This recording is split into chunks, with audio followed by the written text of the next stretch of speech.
Hey, there's nothing wrong with listening to the radio while you work, son. Yeah. We usually ended up listening to country music because I grew up on a dairy farm, and we did an experiment one time where we played country music for a week, and then we played rock for a week, and then we played gangster rap for a week, and the cows went down an average of 5 pounds apiece per cow from the rock and gangster rap. So we went right back to country. Well, variety is the spice of life, so let's kick it off, baby. Mission First Tactical is the official tactical accessories provider for the Talking Lead podcast and the Leadhead Brigade. Use the code LEADHEAD for an exclusive 20% discount on all orders.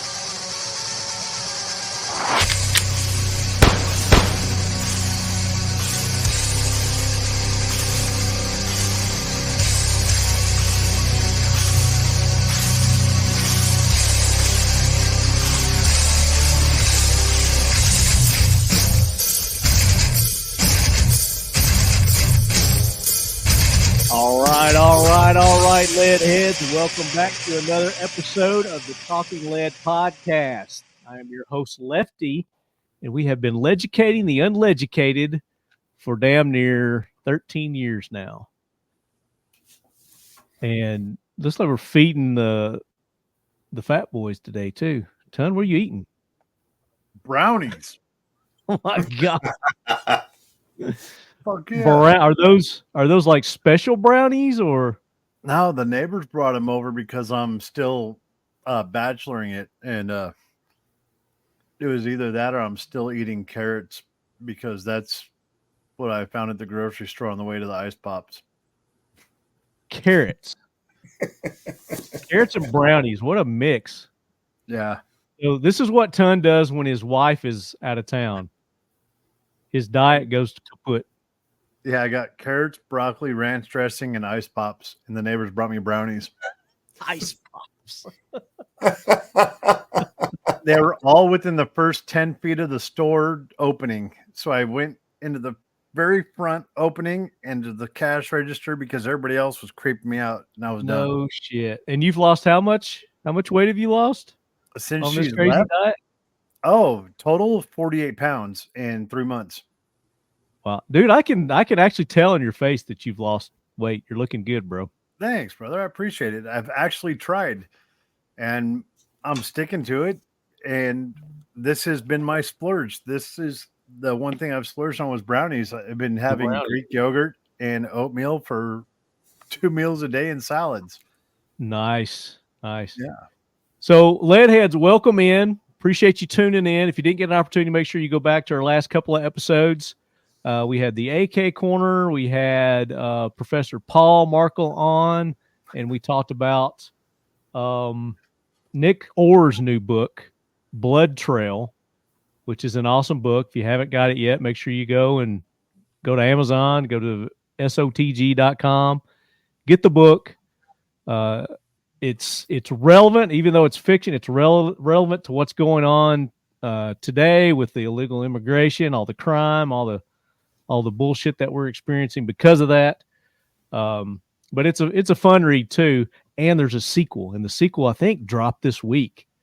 So this is our fuck around 4th of July episode.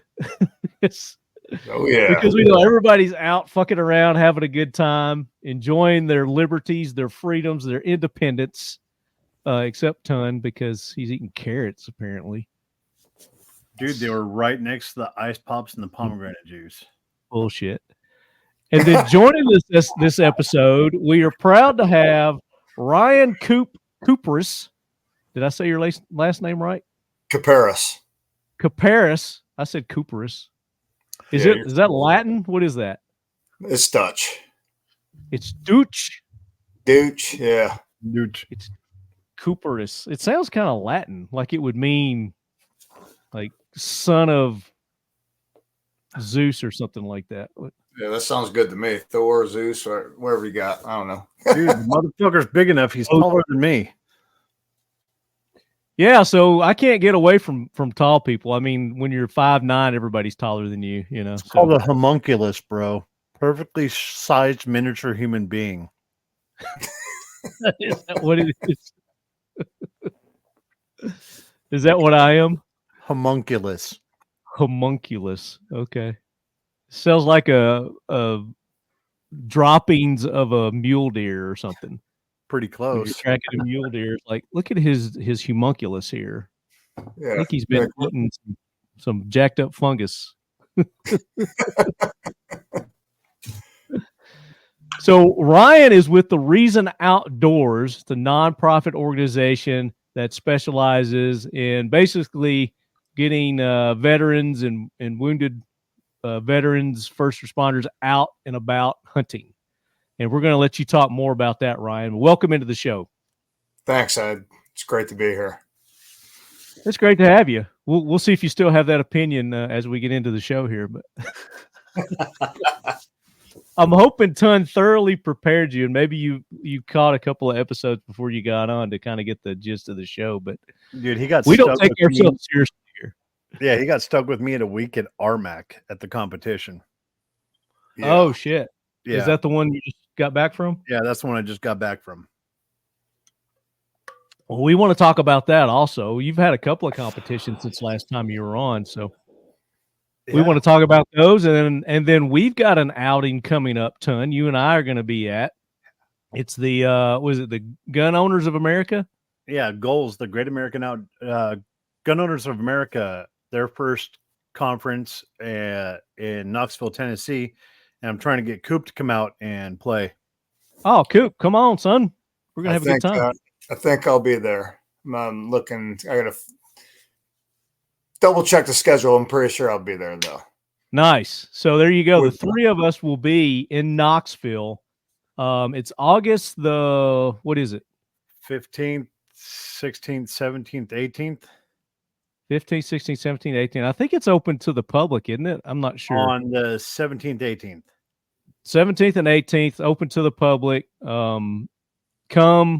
I don't think you have to be a member, but I think they give you the option if you want to join and It's take free part. for members. Free for members. So I guess if you're not, then you got to pay something. Or like NRA, basically you just join. It's cheaper to join than pay their entry fee, I think. Is that $25 like- to join for a year, and it's like $20 to get in. yeah. So if you join, you get free for both days admission. So There you go. There you Yeah. go. And they've been doing some great lobbying lately. They've been putting some pressure on the powers that be. So, Well, that's what we need. somebody We need that pressure coming from more than one angle. So the more Absolutely. angles, the more lobbyists, the more people we got there, the better. So GOA, I've heard a lot of good things about them. I'm not real familiar with them, but hopefully, going to this event, I'll get to know them a little bit better and what they're all about. we just found out while I was talking to John Farmer that not only am I a member, that due to my abysmal paperwork keeping, I'm a member 4 times this year. He Well, called just me up pass Koup and my name, make He's us all, the "Hey, members. Ton, did you know that you're a member 4 times? I said, is that why you keep sending me fucking mail, bro? He's on quit signing up. Like, you don't get special coverage just because you join more than once. That's what it's he the same said. So do I get 4 times the snacks? He's like, no. You should be able to Absolutely. give out 3 other passes, though. Yeah, that's what I'm saying. Damn Yeah, it. exactly. Silver Exactly. lining, I guess. So something to look forward to, Leadheads. If anybody's in the Knoxville area, August the 15th through the 18th, something like that. 18th. Yeah. We will be there. I do believe that Evan will be coming also. So Floody should be there as well. And possibly Kara or Kara. Sorry. Kara, not Kara. She don't give a care. She's gonna knock you the fuck out, Turbo. She probably will. God. That'll be but yeah, so that's coming up. Something for you guys to look forward to. And then, of course, this is July. This is the week of July 4th. I hope everyone, again, is out enjoying your freedoms, blaring the Talking Lead podcast while you're drinking ice cold beverage of your choice. Hopefully it's not a Bud Light, but I won't judge. I will. Or maybe I will. Dude, I will. All these sellouts, UFC, they must have just thrown the UFC just a shit ton of money to let them be sponsors. Oh, they had to give them like millions and millions and millions of dollars, and I'm sure UFC is glad to take it. It was like money. I mean, yeah, when you're talking that kind of money, I guess, but I mean, I don't know. You got to, you got to stick to your guns, man. Well, you think, but there are sellouts. Kid Rock, he had that video where he took all that Bud Light out and he shot it up on his farm, and then the next month he's drinking Bud Light again, pushing and promoting them because they paid him. Yeah. Apparently, that's all it takes to pay a motherfucker, and your morals and your values go down the toilet. Yeah, we need to have a heated discussion with that fella. Yeah. Yeah, I mean, I get it. Money's money, beer's beer. But even before that, though, I mean, I just never liked Bud Light. I was a Coors Light. If I was going to drink a light beer, I was a Coors Light fan. I'm going to drink an old man beer. I'm going Coors Light. Yeah. I'm sorry, beer just doesn't taste like bourbon. Well, it doesn't. That's why it's called beer, and bourbon's called bourbon. Yeah, there's that. Yeah, it just so there's there's just it kind of like it kills you a little bit inside, right? Because you're like craft beer, right, niche thing, and then all of a sudden the more absent-minded folk got a hold of it. Right. And then bourbon. Right now, there's a bourbon shortage because, now they want to move from craft beer to bourbon now. Leave the bourbon to the rednecks. Dude, seriously. There's a shortage of bourbon?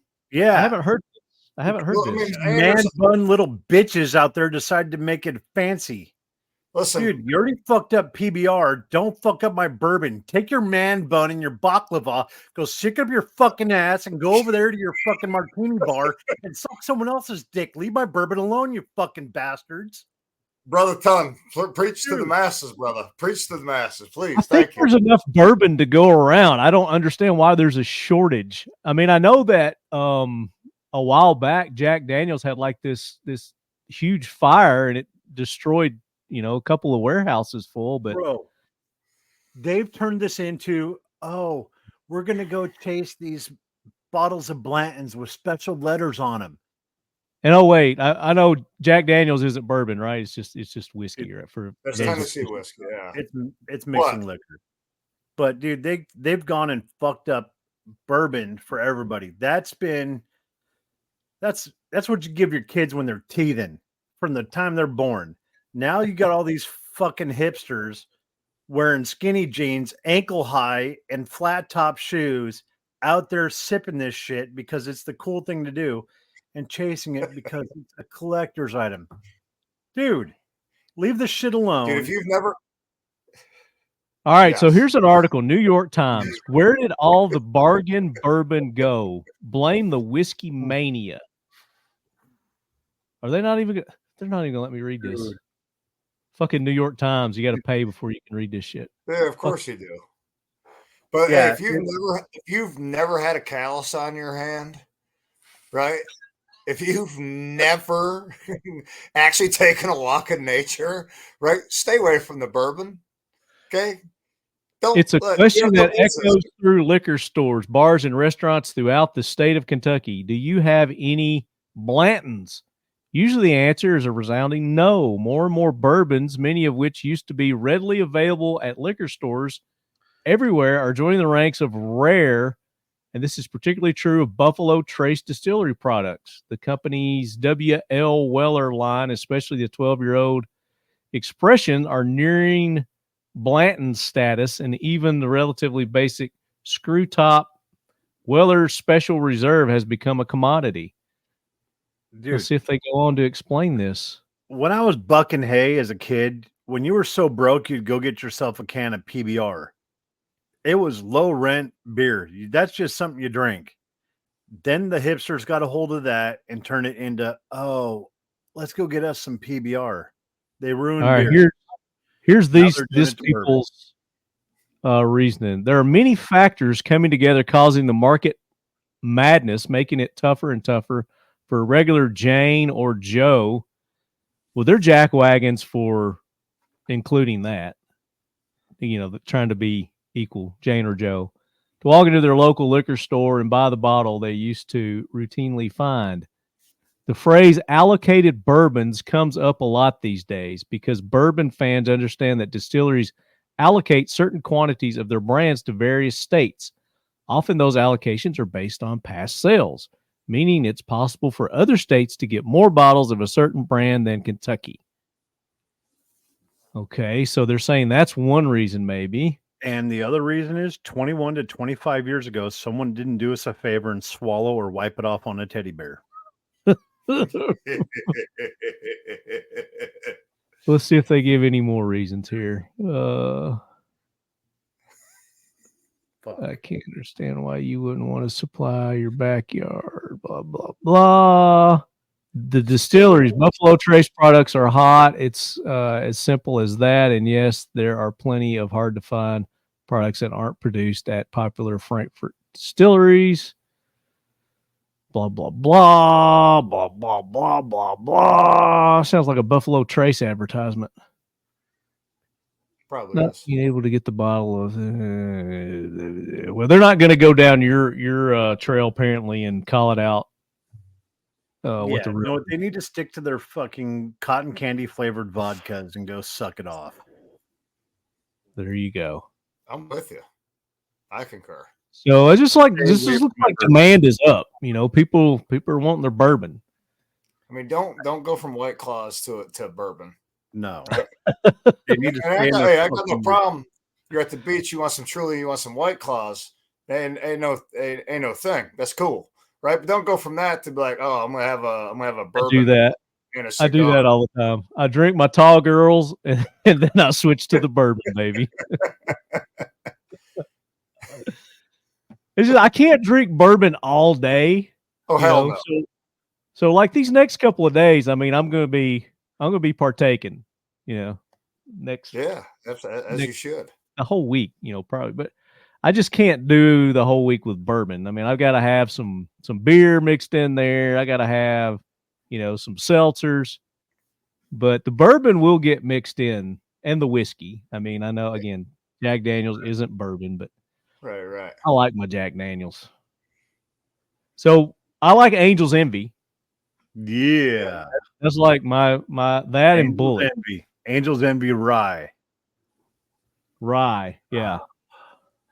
Yeah, you got me hooked on that, you fucker, with the Manhattans. Hell yeah, Angel's Envy rye Manhattans. I've been digging some smoked Manhattans and that lately. My wife even got me a kit for I don't know, Christmas, I think. I'm like, yeah, this pretty legit right here, See, that's the way to do it. Oh.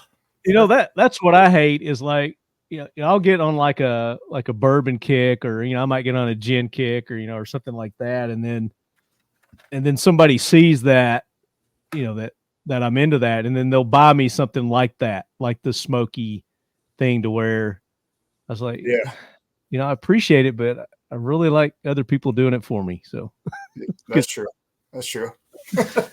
I haven't used it yet. I think I got it at Christmas, so I'm with right. And it just sits there.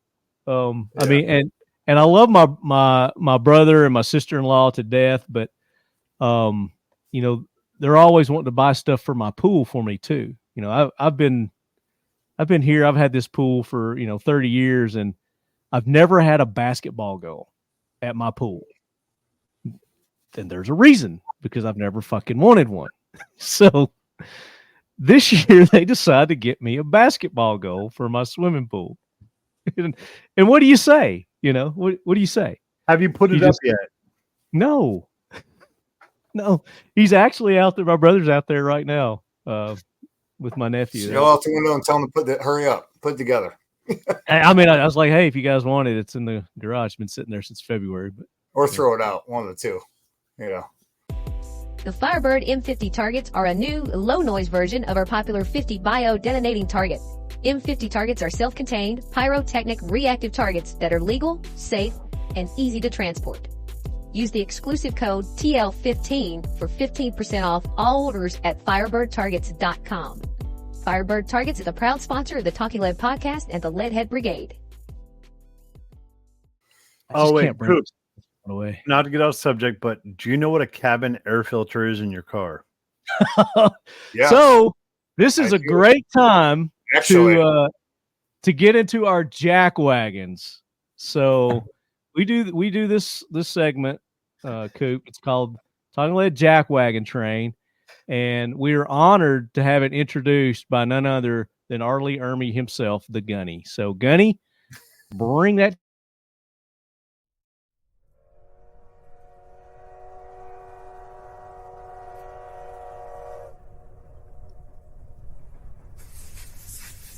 Hoorah, Semper Fi, do or die, hold 'em high at 8th and I. It is time for the Talking Lead Jack Wagon of the Week, so brace yourself, baby. Special 4th of July Jack Wagon Train edition. This is probably going to run longer than normal. We've pretty much just started the show doing Jack Wagons, so we might as well continue with Tun's thought. So Tun, you were talking about your cabin filter for your vehicle. We're driving down the road in Tennessee. I'm visiting Marty. Air conditioning's on. He's had mulch in this car for fucking month. This thing smells like rotten ass. He's like, I got to figure out how to get the smell out of this car. I reach down, drop his glove box while we're rolling down the road, pop the cabin air filter out, and there's this layer, no joke, that thick of seeds, particles, all kinds of crap this car has collected. Look like there's a dead gerbil in there. Yeah. Oh, it looked like just this layer of crap. This thing's You never took a been picture. Have changed. you still got the picture? I think I sent it to you. He's got a pic. I had no idea that there was a such thing as an in-cabin air It was- filter. I peeled that I- thing out. It was the most horrendous thing ever. He's like, where did that come from? Yeah, this is it's a 2008 Highlander. It's never been changed. Yeah, ever. I mean, this was just thick. And his face was like, what is that? In-cabin air filter. And all of a sudden his air conditioner starts blowing cold. Oh, it was cold anyway. It just wasn't that cold. No. But we did get the smell out. You did that ionization thing that got the Yeah, mulch smell out. dude, that So something's wrong with that car. Dude, it had turned. There it is. there, like, Yeah. hold on. yeah, that definitely needs to be changed. That's his air filter. Yeah, It was. It's not anymore. right. So That- we went right to AutoZone and got a filter, popped it in there. We don't know what has Now you given know. birth on that thing. I'm like, There you go. I didn't even know the cabin air filter was a thing till a couple of years ago. I See, can't say I've ever actually changed one. You know what I mean? But it's a thing for real. It is, you know? yeah, and it affects the performance of your air conditioner too. So I'm sure that's why my check engine light came on after you did that too, because my engine was like, "Oh shit, what happened here? I don't have to work as hard now. Come on." So, yeah, and it's not in every vehicle; it's just newer ones, I guess. anything And- after 1998. Yeah, see, and all my vehicles are old. That 2008 is the newest vehicle I've got. All my other ones are 90s, 97s, 98s. I like them that I way. mean, I just drove out to Utah from North Carolina, and I think a 2001 maybe to Tacoma. That was a 4-banger. So when you're going up mountains, Oh shit! max towing a tiny camper, max speed was 35 going per mountain. Max speed in general is just 65. So you can't even beat the GPS in that thing, you know? No. Yeah. I love that. I love beating the GPS. Yeah. Your arrival time is 5 hours. Then you show up at 3.5. Yeah. Yeah. Yeah. Yeah, because let's see, the week before I went to RMAC, I drove out there, and that's when I was harassing him. Then the following week, I drove out to. Oh, speaking of fucking jack wagons. Well, we are doing the jack wagon train. I thought you were getting to one. that was your whole point. Man, these motherfuckers. We figured out who hacked my credit card. Like 2 months ago? No. Again, on this last trip to fucking RMAC, man. You got hacked again? Yep, I did. Your passwords are for shit. No, they copied my credit card at 4 points when I put the Firebird target on the monument. Oh, at the Indian reservation? Yeah. Do not give your credit card to the people at the Four Corners Monument. They copied my credit card there at the booth. And within 12 hours, someone on the reservation purchased $251 worth of dominoes. They purchased $5,000 worth of carpet and flooring supplies on the reservation. I guarantee it didn't go there. They bought shoes. They didn't use it on the reservation. Yeah, with a duplicate card. A duplicate card, not just. I had the card in my possession the whole time. The only time I actually gave the physical card to anybody on that trip where I didn't use the touch scan, they used a duplicate card. The only time I actually physically gave the card to someone to scan it was at the booth at the Four Corners Monument because they needed. They got one of those. They got one of those overlays on it. Yep, he actually took it to take it inside the booth to scan it because the outside one wasn't working. So what you're saying is the res has an IT section. Yeah. No, they just bought some shit from China. Dude. Right. I saw this video yesterday. I was watching this video, and this couple busted this gas station. An Alibaba at a gas station had one of those. It was an overlay that goes over the terminals, I guess. Yes.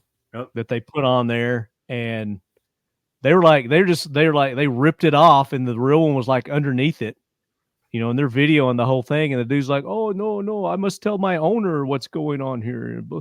They're like, "Bullshit, motherfucker!" So we got you red-handed. Caught red-handed, yeah. They do that. That's the thing. I mean, and who would know that? I mean, it was a normal. You go up and you put your card in it. You're at the checkout, you know. And that's why I do that scan. I do the tap to pay because they don't get the actual reader. And the only time during that whole trip that someone physically took my card was at the little check post where you go into the monument. He took it inside the building and swiped it. So I paid my $8 admission and gave it back. Within an hour of that, people started using my card with an exact replica duplicate card. So where is this at? So people know. Did you call the reservation and say, I called Ironwood is stealing people's credit cards? I called the reservation and I called the monument and they said, prove it. Like they said, prove it. That was their answer. Prove it. I said, my card was hacked after leaving your monument, after visiting the Four Corners Monument with the duplicate card. My card was scanned and duplicated at your security post. Prove it. You need to prove it. Ballsy. I was like, was the $8 charged? Yeah. Why would they charge the $8 if it's if they're stealing it anyway? No, because they charge admission to get in. I know, but the $8, if he did it on his thing, wouldn't it go on his? It's a duplicate of my card. The stealing mofo. Dude, they went through and they bought dominoes. I'm not savvy enough to understand how that shit works. So, I mean, if they steal my shit, it's stole. I guess that's why I got American Express. I got insurance. That's what I did. I just called it, and they went through, and it was, I think, 9 out of the 12 transactions happened on the reservation within 24 hours. Yeah, sounds right. And where was this at? Well, Four Corners. What is this? Four Corners Navajo Reservation. In where? New Mexico, the Four Corners, New Mexico, Arizona, Colorado, Utah reservation. All right. So if you're out traveling and you hit that little Four Corners area, yeah, you can guarantee they're going to steal your credit card info. Yeah. Use cash. Be wary. Or just tell them to suck it. Yeah. But I still was able to be paying to get into a national park anyway. Aren't national free? The place is pretty trashy. The monument itself was nice. It was cool to go see. But everything around, they have a bunch of vendor booths that they're selling Chinese shit. Do you have to pay to go into Yellowstone? I don't know. It's been so long. I think you do. I think it's a national park. Yeah. Yeah, you don't have to pay to go to national parks. They're free. You just go in them. If you do like camping and shit like that, then they'll charge you for stuff like that. But just to drive through the motherfucker, I don't think they charge you, do they? Yeah, I think they do. You know what our taxes are for?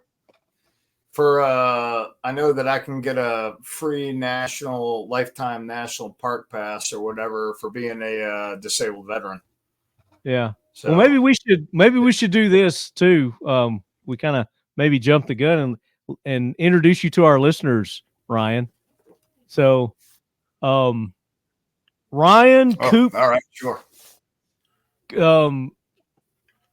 Kuperus.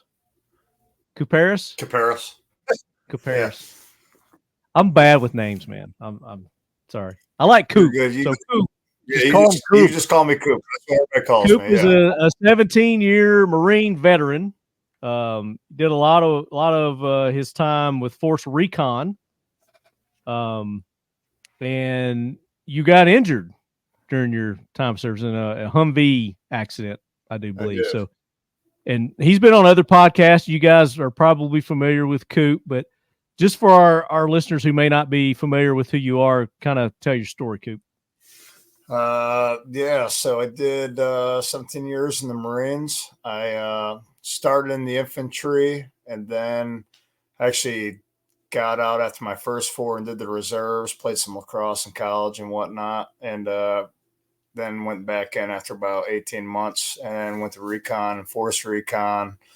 Done 5 deployments overseas. I was in a Humvee rollover and broke my femur in my back, fractured my forehead and some other stuff, and got blown up in Afghanistan and got medically retired in 2017. In a nutshell, that's that. In a nutshell, that's in a nutshell. And that's a whole nother show we could go into. Talking about. We've talked about that for a long time. Yeah, talk about that. But the main thing that we want short version of his story. Yeah, that's the short version. Yeah, for sure. The main thing that we want to get out during this episode is the organization that you and some of your friends started. It's called The Reason Outdoors. Yeah. And we're going to talk about that, and that's coming up. So just want to let you lead heads know, there's more to the show than us talking shit about Indians in Indian reservations. And bourbon drinkers that are stealing my fucking bourbon. And the bourbon thieves out there, definitely. I guarantee if you went to a liquor store right now, there's going to be bourbon there. I've not seen this shortage that you're talking about. They know that there better be bourbon on the counter. Yeah, and maybe it's not, your well bourbon, right? You're running the mill bourbon, but it's like here in North Carolina, if you are cool with the cashiers, they're like, hey, Bland's Pappy, this, and this is coming in on this stage. You want to get on the list, right? So the most overrated bourbon there is Pappy. Right. Dude, that is I mean, if you've so never gone and overrated. done if you've never gone and done a blind taste test with bourbon, I highly recommend you go and do that, right? Because you're going to find yourself getting educated a lot. I mean, I did anyways, you know what I mean? But Yeah. this is how you can separate, the real connoisseurs from the freaking, hipster freaking wannabe, whatever crowd. man bun Yeah. bitches. Well, I find that I have a very what's the word I want to use? My palate is not picky. If it's free, it's for me. I don't have a very particular palate, for any one certain bourbon, but I can tell the difference in, different types of bourbon. And Right. if somebody poured me a glass of Pappy's, I'm not going to cuss them out or anything. And I'll drink it respectfully. Right. I'm not going to turn it down, but I'm also not going to pay $125 for a fucking glass of Pappy Van Winkles. Absolutely. Yeah. Something that used to be readily available, then all of a sudden Hipster 101 made it popular. I guess. I mean, who knows? Who knows how that happened? But yeah, so yeah, bourbon. I like bourbon. I like vodka. I like gin. I like tequila. Hairspray. Is that what you said? Gin tastes like fucking hairspray. You getting the wrong kind of gin then, son. No. Didn't we have a gin drink together? Yes, we did. That's when I said it tastes like fucking hairspray. Hendrix is about the only gin I can do. I'm not a gin fan. I'm just not. No. Yeah. No, I have taste buds. It don't do it for me. I got it. It's one of those where I don't feel like I'm drinking when I drink gin. It's real light, and I can drink more gin, I guess, than I could drinking bourbon. I guess I don't know. Yeah, it's just it doesn't make my palate happy. Gin doesn't. No. Yeah. It does at times. And what is it? Seagram's 7 and 7. Yes, 7 and 7. I like those. The But old I'm trying to Dutch think of the stuff gin. was- Bombay. That's what it is. Bombay Sapphire. That's the gin that I like. Yeah, that Bombay Sapphire is not bad. Yeah. Actually, I'm That's not going. kind of- It's not going to go to by any means, but yeah, it's not terrible. Yeah. So here's my jack wagon. We're doing jack wagons. So there's this. Let me see if I can share my screen here. Here it is. Present. I got all these buttons I got to freaking go to. Here we go. Oh, and I still have another one. So this chick right here, she is a Karen? she's a Karen. I don't think she's a Karen, but she's like Ukrainian or something. But she is a Representative Victoria Spatz, a Republican from Indiana. She's from Indiana, but I think she's like originally from like Ukraine or something. But anyway, Victoria Spatz was charged on Friday with a weapons violation at Washington Dulles International Airport, a spokesperson for the airport says. Spatz, a Republican from Indiana, was charged with violating a section of Virginia law that prohibits carrying any gun, explosive, or stun weapon into an air carrier airport terminal, the spokesperson said. The Congresswoman's office said in a statement that Spatz accidentally carried an empty handgun in her suitcase with no magazine or bullets, which she did not realize was in the pocket of her suitcase while going through security at Dulles Airport.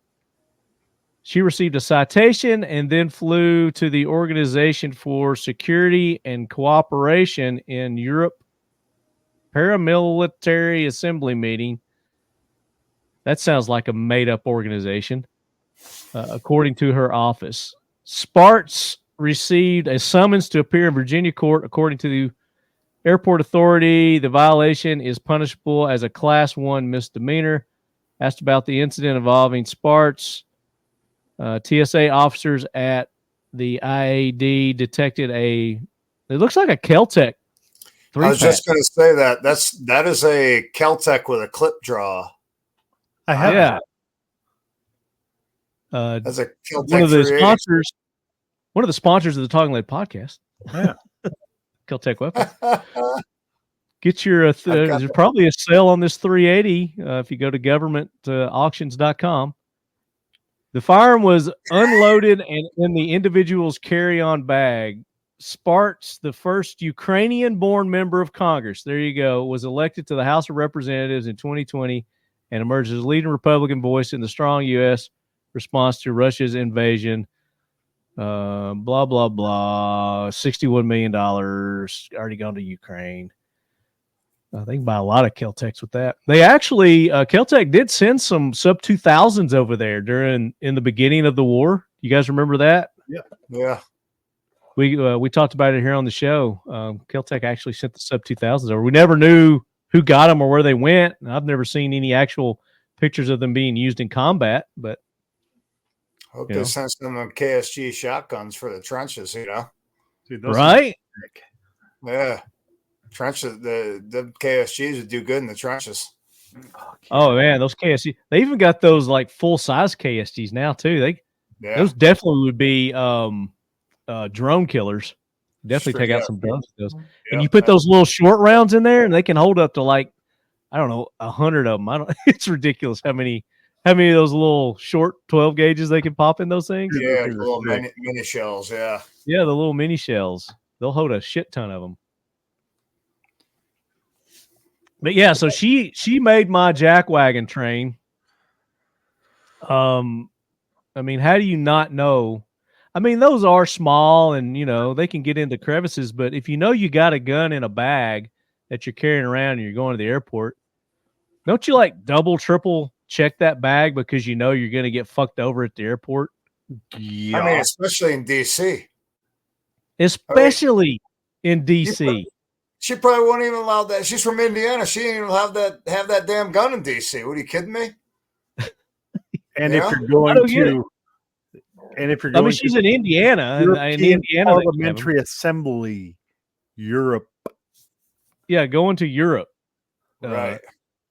As well. Lucky she didn't land in Europe and go through customs, get hemmed up with that thing. Dude. Right? Like those guys that went to these like all-inclusive things and they had empty casings. Yep. Oh, yeah. Empty. Oh, yeah. Yeah, and they had to pay like $8,000 or something not to go to spend the rest of their lives in jail in Venezuela or somewhere. Where was it? Some bullshit like that. Yeah. Oh shit, where was that? It was like Costa Rica or something. I don't know where it was. Somewhere where we don't want to be in jail. I'll tell you that. Somewhere where they're going to find any little thing to steal money from you. And yeah, I don't know. They hemmed up like 5 people with that charge. I saw those guys from that, and I was like, damn, because I flew from North Carolina to San Diego and then went down to Mexico, came back, was going through security at the airport in San Diego again after I'd been to Mexico. And they're like, they found 3 6.8 Western rounds in my bag that were just from the hunt I'd done a year before, and I'd been through like at least 5 different airports at that time, and they finally like went through, and the dude is like reading me the riot act. I'm like, yo, man, I've flown like 3-4 times since I did this hunt, and the guy's been a huge dick. I'm like, whatever, bro. So, dude, yeah, like, yeah, that's another thing too. These fucking TSA douchebags that. Like that. I mean, hunters. I mean, you're traveling all over the country on your hunting trips, and you've got your guns and stuff that you've checked and you're traveling with, and then they find these shells, empty shells, shit in your bag, and then they just fucking all of a sudden you're a fucking terrorist, and congratulations, you just cut welfare. I get it. You got off welfare. They put you at TSA because that's the only thing you qualified for. They can't put 2 and 2 together and say, all right, this guy's a hunter. fucking low rent sons He's of traveling. bitches. He's been doing this for years. Right. Fucking idiots. Dude. Just take the rounds and go dispose of them and let it ride, man. You know Yeah, what I mean? take them. You found them. You caught me, dude. You caught me. Yeah, does it look like I did it on purpose? No, it's what I do for a living. You know what I mean? That's like what happens when they go collect Show up. TSA agents out of the meth rehab facility and give them a job. That's the only people that'll take the job. Well, now, and I've heard this, that they're letting illegal immigrants be law enforcement officers Dude, Yeah, how that are they makes going to get their brothers and sisters through the border? in certain states. They're giving them weapons to arrest Americans. Look, I'm gonna tell you something right now. That's just my opinion, right? And that's it. Take it for what it's worth. But I'll tell you right now, Sure. if you're an illegal immigrant, you don't have the same rights that us fellows here on this podcast have right now, because And you shouldn't. you are illegal. You are not an American citizen. If you're here on a green card and you're working and paying taxes, great. Good on you. I hope that you're working towards being a citizen of this country. But my grandfather came here from Holland. He was here for not even a week, and they're like, hey, welcome to your new country. One of you needs to go fight in the Korean War. Him and his brothers, and he volunteered and did it. He went to boot camp, didn't even know English. Went to Korea, fought, got 2 Bronze Stars, earned his citizenship the right way. Moral of the story, right? But if you're here and you're illegal, guess what? You're illegal. This whole house squatting thing wouldn't even be an issue, because guess what? If you're in my house, you're not going to make it out of my house, and no one's going to know where you are, give a shit, because you're illegal. No one cares. You're a drain on. You're not on anybody's radar. And society. I'm not wasting ammo. Apparently 400 ISIS-led illegal immigrants can come across the border and just disappear, and we have no way of finding out where they are now. But we knew they came across. And that doesn't even count the northern border. And now they're just lost, and we don't know where they're at. Right. All your Eastern European miscreants coming through the northern border, because that's way more porous than the southern. Yeah, and they don't even talk about the northern border. Right. And then it's just because the cartels in Mexico's freaking, they can just run rampant. Right. Yeah. Canada's a whole different freaking story, but same diff. So on that note, last episode, I was telling you we had Paul Markle on. We also had Dave Biggers with Ed Brown 1911s. And we were talking about Nicholas Orr's new book, Blood Trail. And in the beginning of that book, spoilers, they're talking about how this military group of Venezuelans are making their way to America. And one of the routes that they were talking about, where's it at? I got it pulled up here somewhere. The Darien Gap. You heard of the Darien Gap, Ryan? Yes, I have. Yeah. So, that's like the famous gap in between Panama and coming up through Mexico there. That's the route that a lot of the illegal immigrants will take. Yep. So we kind of touched on that a little bit, but he highlights that in his book, Blood Trail, and he talks about it, and we talked a little bit about it. But I saw this article today. It says Panama to shut down the Darien Gap route in deal that will see U.S. pay to repatriate migrants. So it says the U.S. will cover the cost of repatriating migrants who enter Panama illegally. Let that soak in. Under a deal agreed with Central American country's new president, who has vowed to shut down the treacherous Darien Gap used by people traveling north to the United States. So we're paying to have illegal immigrants coming into Panama repatriated. And what does repatriating mean, Ton? Tell our listeners. They find a place to fucking take them. Yeah. And where are they going to take them? They're going to bring them to fucking America. They're going to put them on a plane and fly them into America. it's pretty much just a fancy term for finding a place, putting them there, and putting them out of mind's eye for a moment until they migrate to other locations. Right.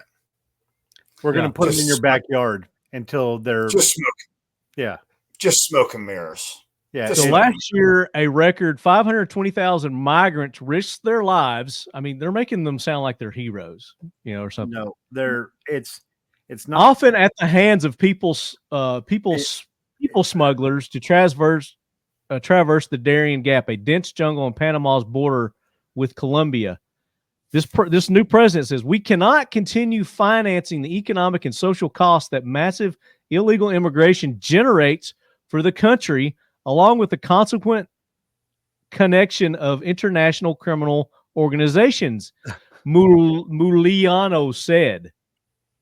But we should? The United States can and should? See, that's the biggest joke, too. They call it by different terms. And when they use, like, repatriate, it's a joke. Yeah. Repatriate. All they're doing is, we don't want them in our country, so we're going to move them to your country. We're going to put them in, repopulate a different density of location.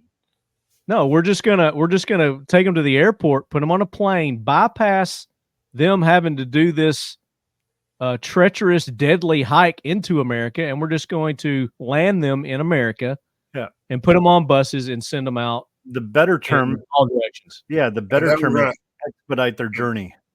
Yeah, and then we're gonna meet them on the tarmac with a bunch of freaking pamphlets for the party that flew them there, and hope that they vote there when you get your citizenship. Here's your pamphlet. Here's your phone, and here's your check. Type thing. Which is going to what?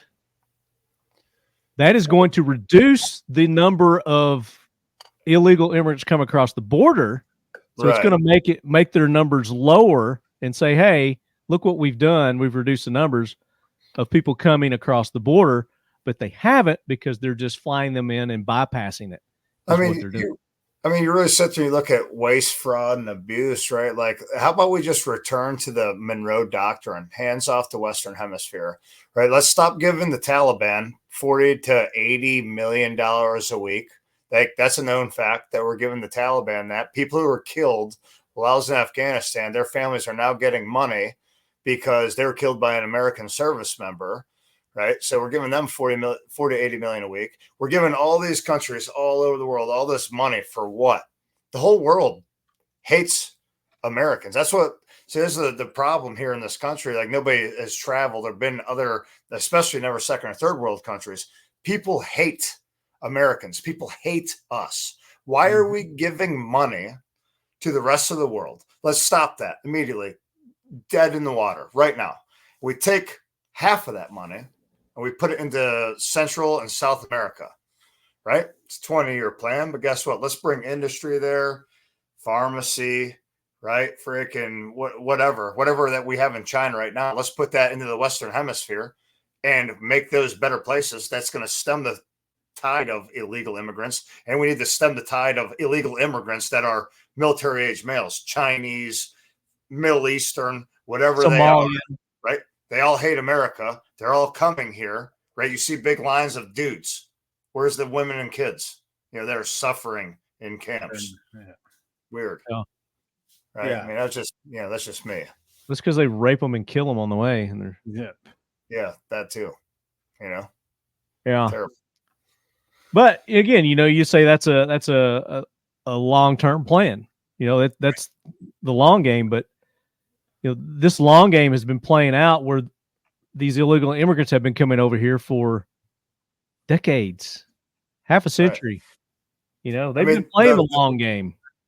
The Russians and the Chinese have been playing the long game for the Russians since then World War II, the Chinese for at least since the 70s, right? Nobody told the Russians that they lost the Cold War, right? Nobody told them that. They didn't know that, right? They're doing. I mean, I talked about this during the scamdemic. Right? Yeah, like this is all that thing. Everything that happened in the scamdemic is right out of Uncle Mal's playbook.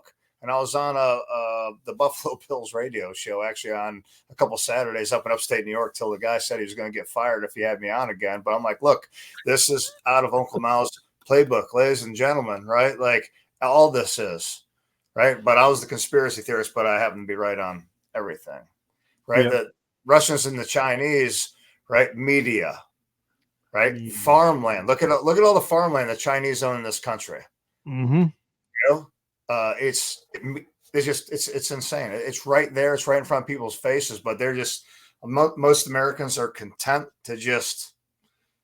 But it's not affecting me, then I don't care. Exactly. Yep, they're in their bubble. Yep, exactly. But what they don't realize is it is affecting them. You know, right, in a big way.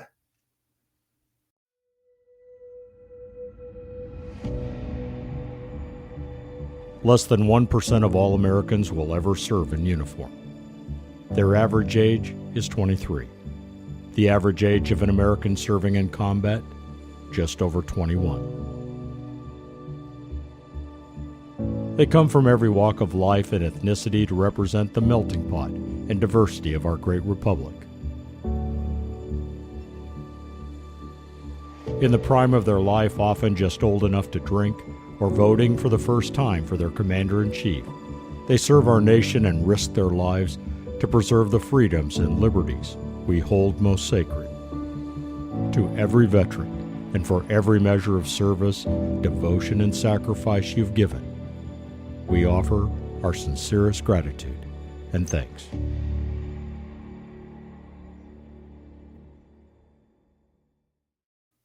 very good. So I wanted to point that out. So we were talking about that Darien gap, and it looks like this is another. And again, this is through the agreement signed by U.S. Homeland Security Alejandro Mayorkas. Oh, of course, another winner, who attended Muliano's inauguration, will see the U.S. agree to cover the cost of repatriating migrants who enter Panama illegally. The agreement was designed to reduce the number of migrants being smuggled through the Darien using usually en route to the United States, a spokesperson for the White House National Security Council said in a statement. I mean, we can all read through this. Anybody who's got half an ounce of education can see right through that. It's bullshit.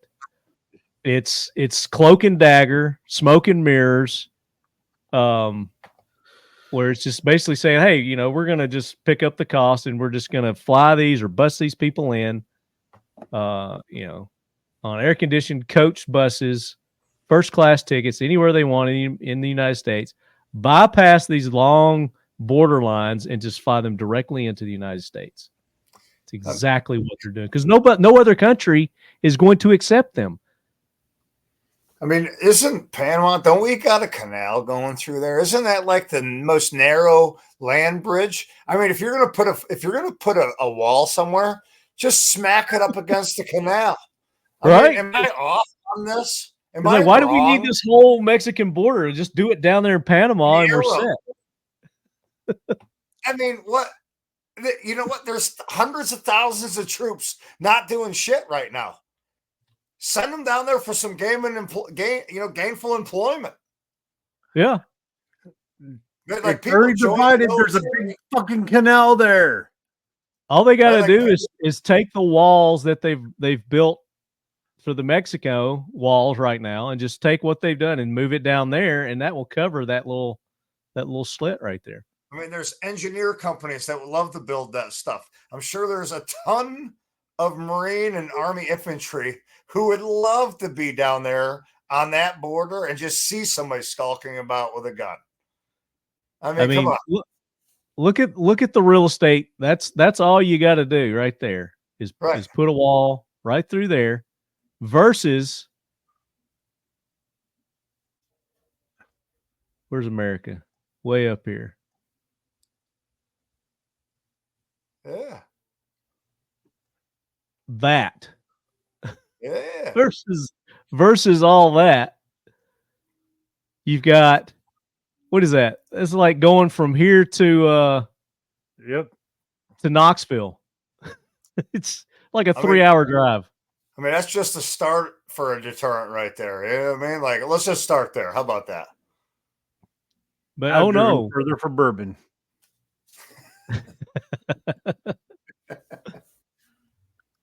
So there you go. There's another jackwagon right there. Hero. Let's. Oh no, we get done. can't go Unless there y'all got yet. any more jackwagons. You got another jackwagon? Tractor Supply. Oh yeah, we got to talk about Tractor Supply. Okay, here we go. Fucking woke ass tree hugging for Nazis. So tell us about your tractors, because people are going to be Tractor Supply. Tractors, they're good old American. They support farmers and all this. Yeah, based out of Franklin, Franklin, agenda. Franklin, Tennessee. Yep, they were put on blast. 2 weeks ago, for their support of the gender affirming surgeries, transformations of children, complete woke agenda. Their CEO is completely far left, tree hugging, fur Nazi, pronoun swinging bastard he is. Yeah, that's your Tractor Supply. Completely woke as fuck. That dude, they've lost, what is it? Something like 2.8 billion in the last 2-3 weeks.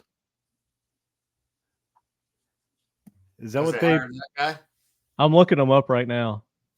Oh yeah, he went full board. They got ratted out for doing the DEI goals. Here, 4 hours ago, Ton. Here's a news blast. So 4 hours ago, let's put this up on the screen here for everybody to see.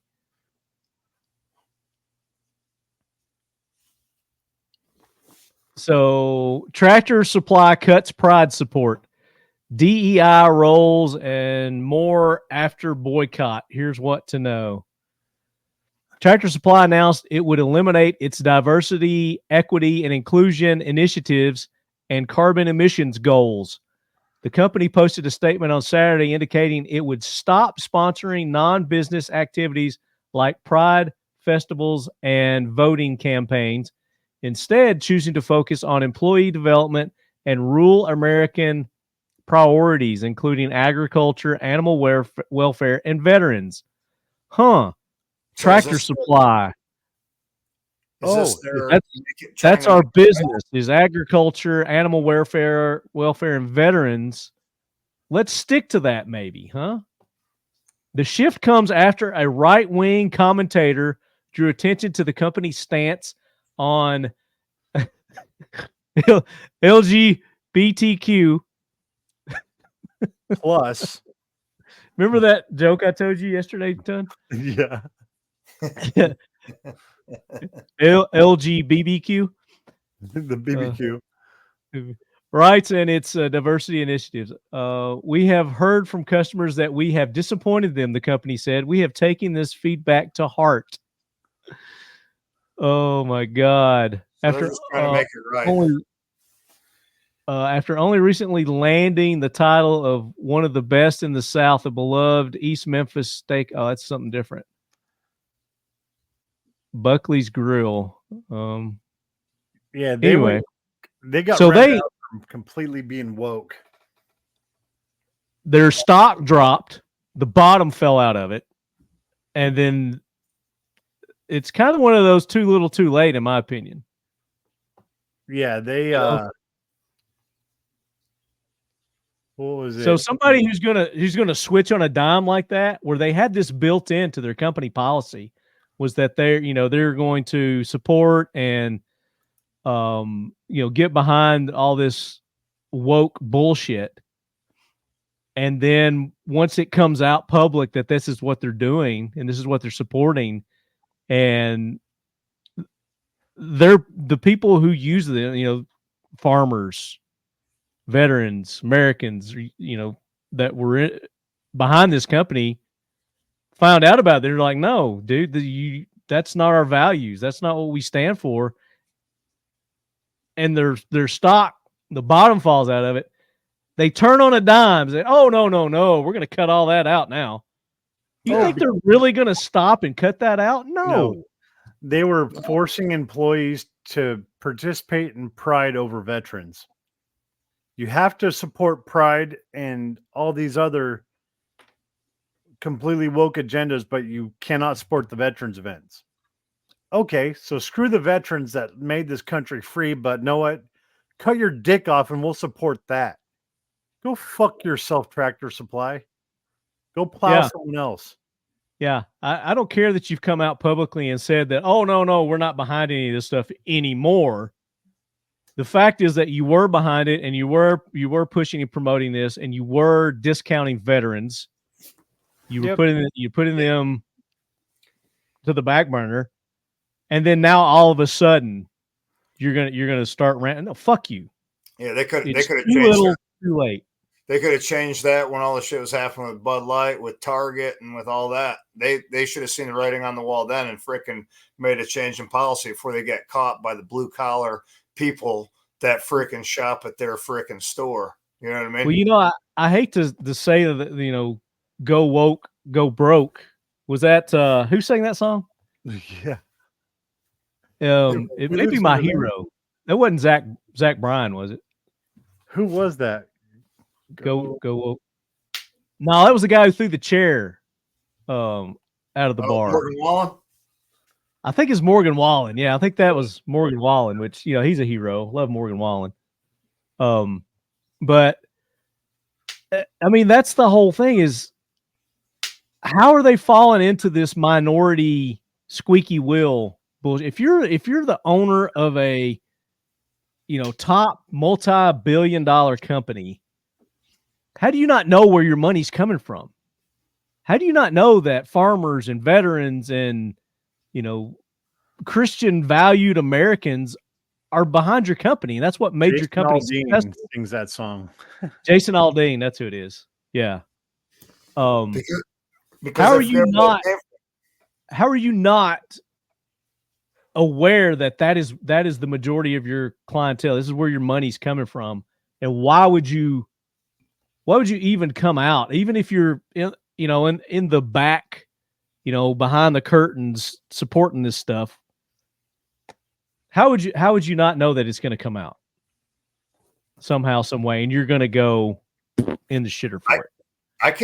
I can't tell with that stuff if it's arrogance or just stupidity, right? Like you're the CEO, right? And you just got that much money that you don't pay attention, that you don't care, right? You don't pay attention to what the blue collar person in this country, right? Because, you know, like the one thing I found out in my journey from North Carolina to Utah, and I've known this, right? But you travel around, the people of this country, you know, are very rooted in their values, right? And it is not the values of the alphabet soup gang, right? It's not the values of our politicians of either side of the aisle, right? So you need the people, you know, the alphabet soup gang, you're less than 5% of the population, right? Like, yeah, the LGBTQs, BBQs.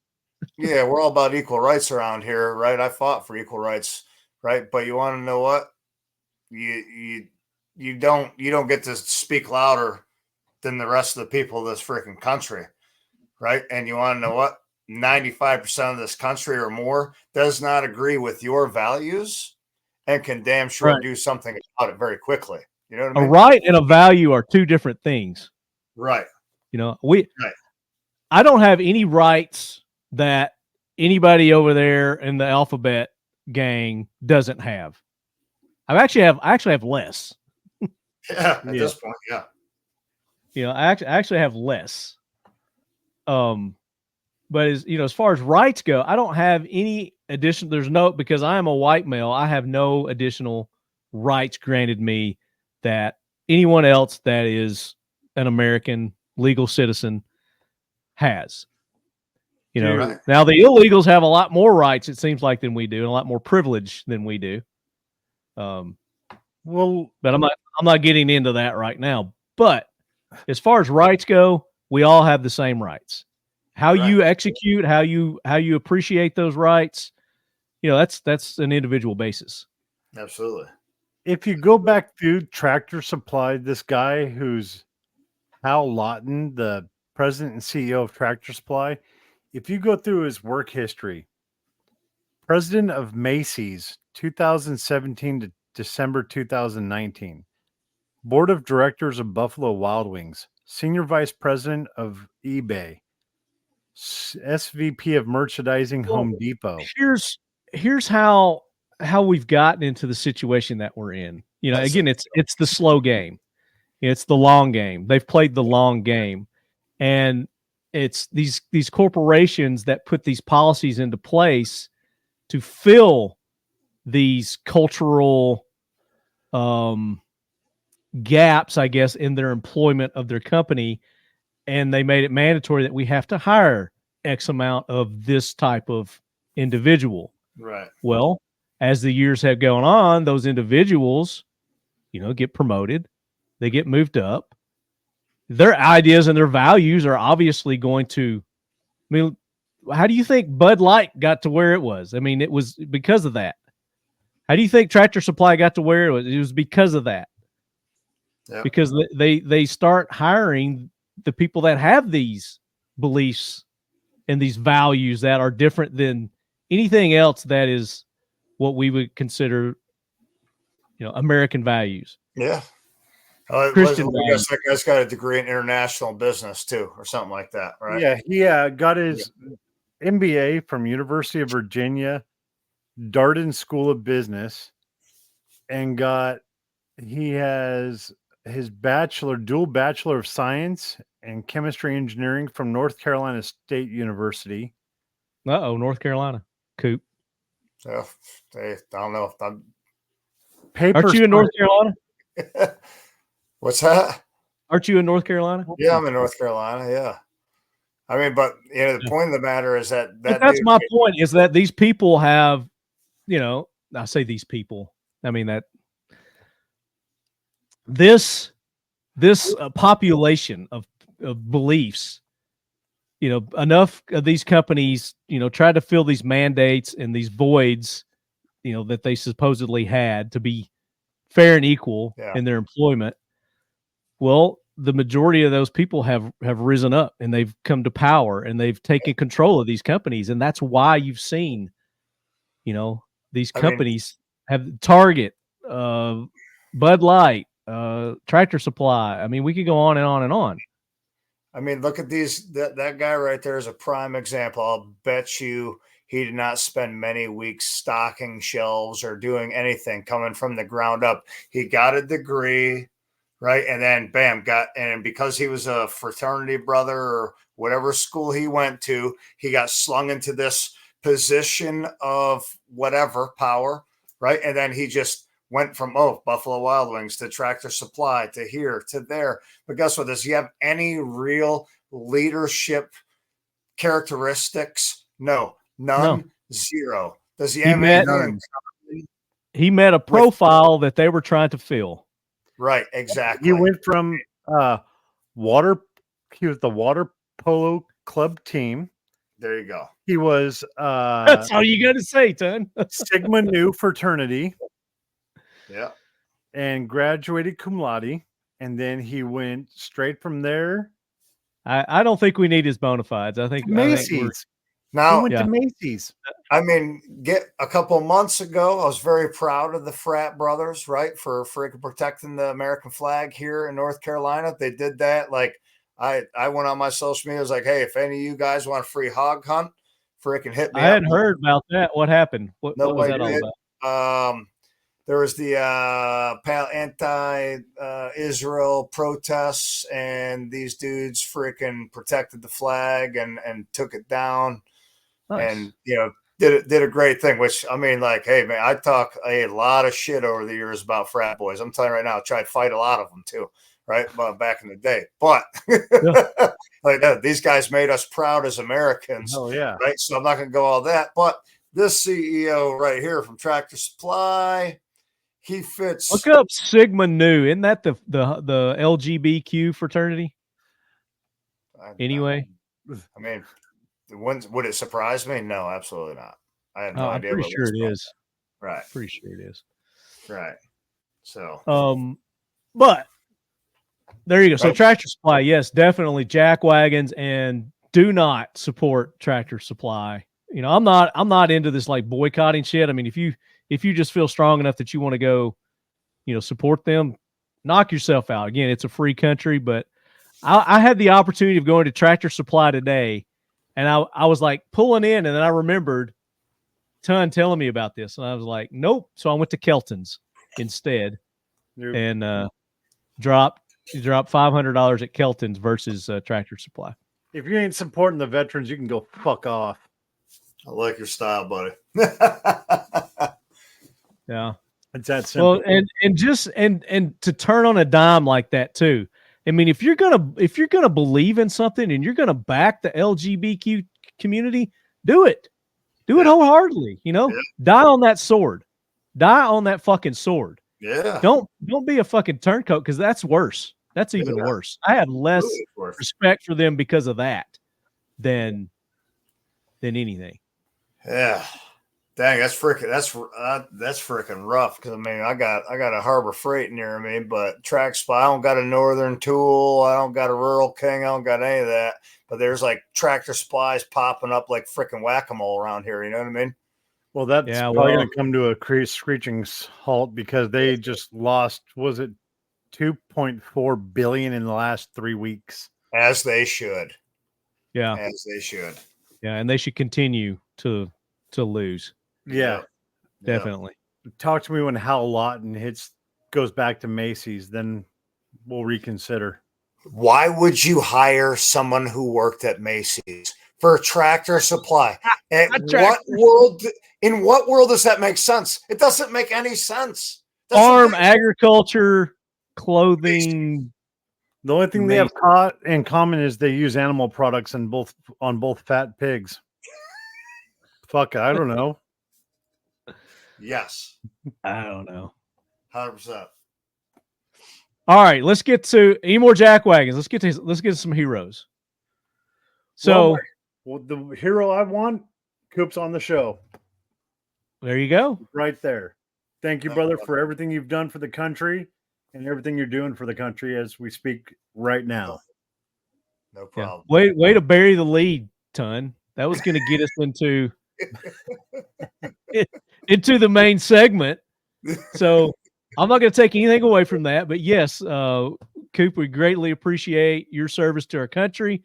We appreciate your continued service to our veteran men and women with the Reason Outdoors. And we're going to talk about that, more about that. But I've got a hero that I want to talk about first. And it's got to do with the Haktua girl. Dude. Everybody knows who the Haktua girl is, right? I don't need to go into explain any of that. So, Zach Bryan, I was talking about Zach Bryan earlier. And he is a country music artist. I can't name you one of his songs right now, but if it played, I could tell you what it was. He had a concert. I guess it was here in Nashville. I don't know, but he found the Haktua girl and he had her come on stage and sing a song with him. So he is getting hate, all kinds of hate because of this, which is great. I love it. Because you got these virtue Karens out there that have just been, dogging the Haktua girl and all the stuff that she's been going through. But the Haktua woman, she's calling her a woman here, whose real name is Haley Welch, became an internet sensation after describing her bedroom move that makes men go crazy. The Haktua, this is in a man on the street interview. So let's go ahead and talk about this interview. So if you guys haven't seen the interview, you can find it. It said on Saturday during the latest stop on his quitting time tour, country music star Zach Bryan, he's only 28. Shit, I thought he was older than that. Brought the viral sensation onto the Nissan Stadium stage to help sing the Encore Revival. An audience member shared the video on X. We were talking about last episode, Ton, about when people say X, formerly Twitter. Yeah. Oh, dude. They did it on this article. Did they? Yeah, dicks. Fucking X, cool, formerly Twitter. We know. You know, We you don't have fucking to tell us know. anymore that it's formerly Twitter. Let it go. Just Yeah. fucking let it go, you retards. Lick the window from the outside of that short bus, you fucking tool bag. Is it why are people hating her for it? Haley sported a form-fitting sleeveless top, matching knee-high white boots, a pair of Daisy Dukes, and a cowboy hat as she joined Zach at the mic. She was recorded belting out the lyrics with a beer in her hand. So there you go. They ask, what do you guys think about her being brought on stage? Poor taste, bad judgment, or thumbs up? In the comment thread, one fan replied, all in good fun. It's stupid, but fine. There you go. I was there. It was funny. Who cares? Didn't take anything away from the song, which was electric. She's the most viral person for the last couple of weeks, so I understand why he brought her on stage. Do I think it's bad taste? No, it's his show, and he can do whatever the fuck he wants. It doesn't affect me, added a third. So there you go. Oh, that's funny. So more power to her. I mean, she needs to get her 5 minutes while she can. Dude, Yeah. roll with it. I'm surprised there hasn't been a movie out yet. I think her dad is like a pastor or something like that. Unless No, that's false. All those things about her being a school teacher and her dad, but that's all bullshit. I mean, I kind of liked it better that way, but still good honor, I guess, you know. You say some random. Hey, how much random stuff could you gotten famous for if they got caught on camera? I mean, I've been doing this for 12 years and I still hadn't got anything to go viral, you know. Yeah. Done some dumb shit. Yeah, I've done a lot of dumb shit. Yeah. For real. So that's my hero, Zach Bryan, the Jason Aldeans, the people who say fuck the woke. You know, this is my shit. I'll do it my way. If you like it, you like it. If you don't, go fuck off. Who cares? Got two things for you. Yeah, go do something you do enjoy. Just Yeah. stay off my jock. Oh yeah. Yeah. And Don't force your wokeness on me or others. So Yeah. there you go. I don't think I'll ever be accused of being woke. Me neither. So there you go. Any more heroes before we continue? my neighbor. Thank you for the brownies that you just scarfed down. Mad props to my neighbor. Hey, see if they'll make some brownies for you to bring to Knoxville when you come to Knoxville. Dude. So you can share with Ryan and myself. Yeah, so I can share with Ryan. He made some brownies last week in Utah, and those were delicious. Dude, my chocolate cookie brownies. Yes. Dude, those were. Yeah. I'll make some of those. Son, there is one thing that I will never take away from you, and then that is you are a hell of a cook, son. Yeah, I can cook. You know your way around a kitchen. Dude, barefoot in the kitchen, that's my spot. And he also says stay the fuck out of his kitchen, too. Dude, stay the fuck out of my kitchen. I will cut a fucking finger Dude, off. I've got a scar to prove it. Yeah. He got too close. Oh, yeah. Reaching for the ribs. Pulled knife. Yeah, we were over at the house, and he was over in the kitchen, and my daughter was about to walk in the kitchen. I said, stay out of there, honey. Yep. Stay out of there until he's done. She's like, okay. Yep. Got it. Lefty got that knife pulled on him in the kitchen. Yeah. Facts. Yeah, we did do a solid pocket dump in the kitchen, though. We did do that. Ah, nice. There was knives and all kinds of trinkets coming out everywhere. Very cool. Yeah, I'll make some chocolate cookie brownies for the trip. Heck yeah. For Nice. GOA. Nice. Yeah, I'll pack that in the luggage because know what, we have to have that at GOA. That's just that's a must. I think it is. Heck yeah. All right. So Gunny, get that train out of here. If you lead heads have nominations for the Talking Lead Jack Wagon train, you can email them to me, talkingled@gmail.com, and I will read them on air. And let me just go through emails real quick because I'm not sure if we got any Jack Wagons.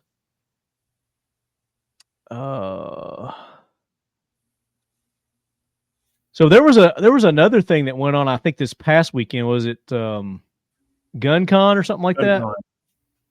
So I think a couple of you lead heads were at that, and you've sent me some messages. Aaron says he tried like hell to win this AK, sort of, in 9mm at GunCon. I didn't win. It's a hideous machine, to say the least, but unique in many aspects. Are you aware of the silly stuff guys at Stuff and Things are producing?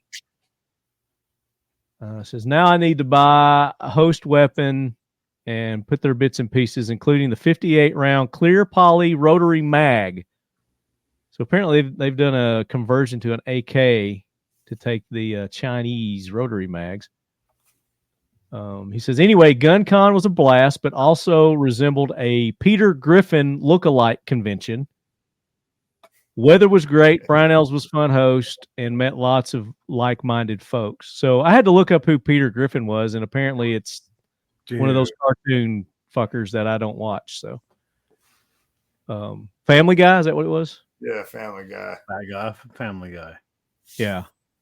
So this is the gun that he's talking about. I'm going to bring it up for our viewing audience here. I said I was. Did that come up? Yeah, what's up now? The Stizon kit. Yeah, so this. What the hell is that? So it's a 10 round for the communist states, but they basically have a cylinder adapter magazine that you can put on the 9mm. Is this it? PP-19 Bison kit. See that? Yeah. So, I mean, it looks cool, I guess. But it's like, if you've seen the Chinese, they've got these cylinder magazines. Yeah. Yeah. Support pre-orders. Can I buy the magazine, handguard, flash hider? Which guns will it fit? So the PSA AKV, the KUSA KP9, the CAI NAC9, and the CAI 9S. Each of the respective guns requires slightly different dimensions on each magazine, so it's not a one-size-fits-all mag. I wonder if it'd fit on the Pioneers 9. I don't know. I don't want one. I think it looks stupid, but whatever. What do you guys think about it? They've tried that cylinder mag gun before. No, hard pass. The cylinder mags fail.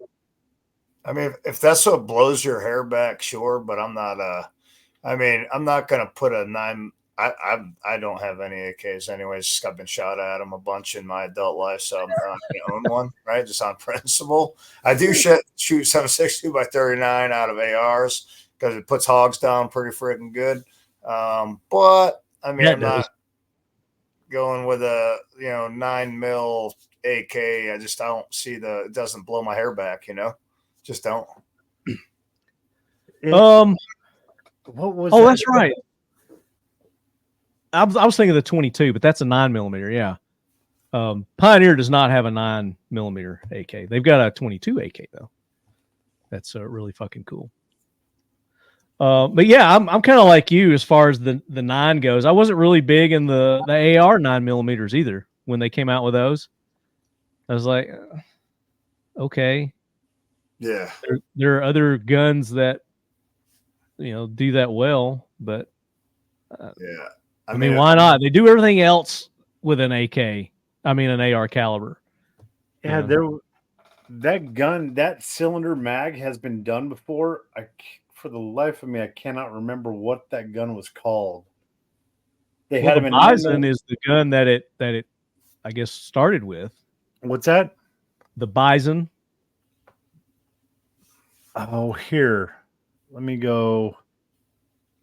But I don't think it was a 9mm. I think it was a 5. 5.7, I think. So if you look up BIZON, and it was in like Call of Duty and all those games too, you could get the Bison, and it had the cylinder. And I've never actually shot one. This gun. Share your screen. You sharing it? Yep.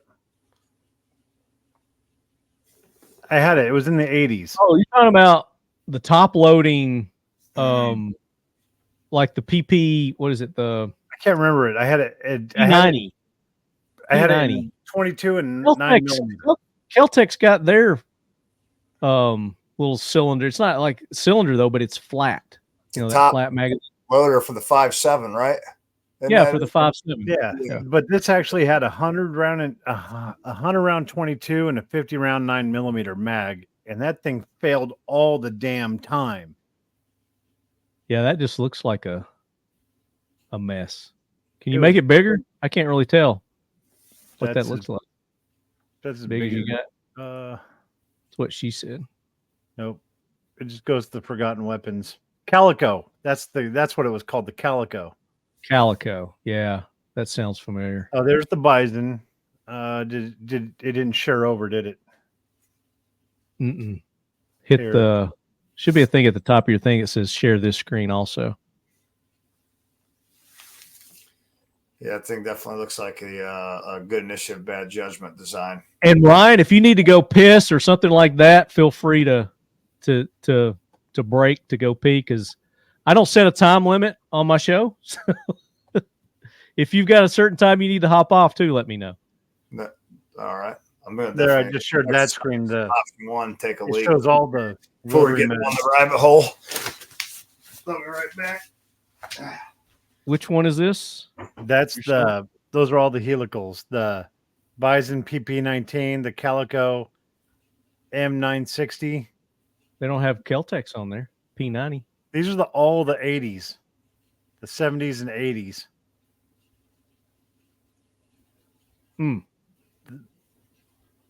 Going way back. Yeah. I don't know. I mean, there might be a place for a cylindrical magazine. The AK works perfectly fine the way it is. Why fuck around with it? But again, I'm all for fucking around and finding out, because you never know. That's how you find out, right? Yeah, there's the Bison. Yeah, it's you make things better. Get an additional $25 off plus 2 extra magazines when you use the code AK Corner at PioneerArmsUS.com.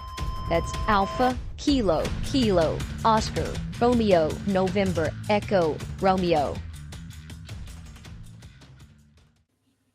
I just didn't like them. The Bison's been around since the 60s, I think. Yeah, it's 50s or 60s.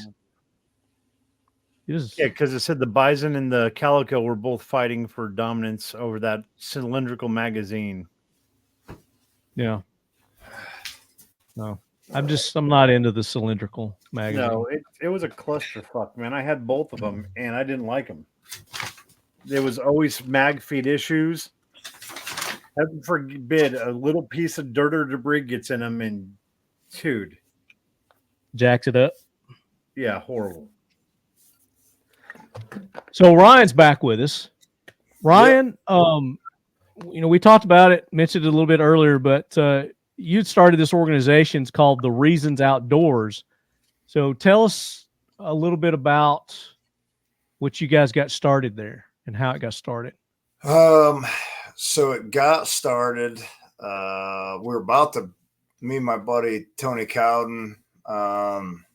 He runs Capable Inc. He's a special forces guy. Did some time with some other organizations, and big in the shooting community.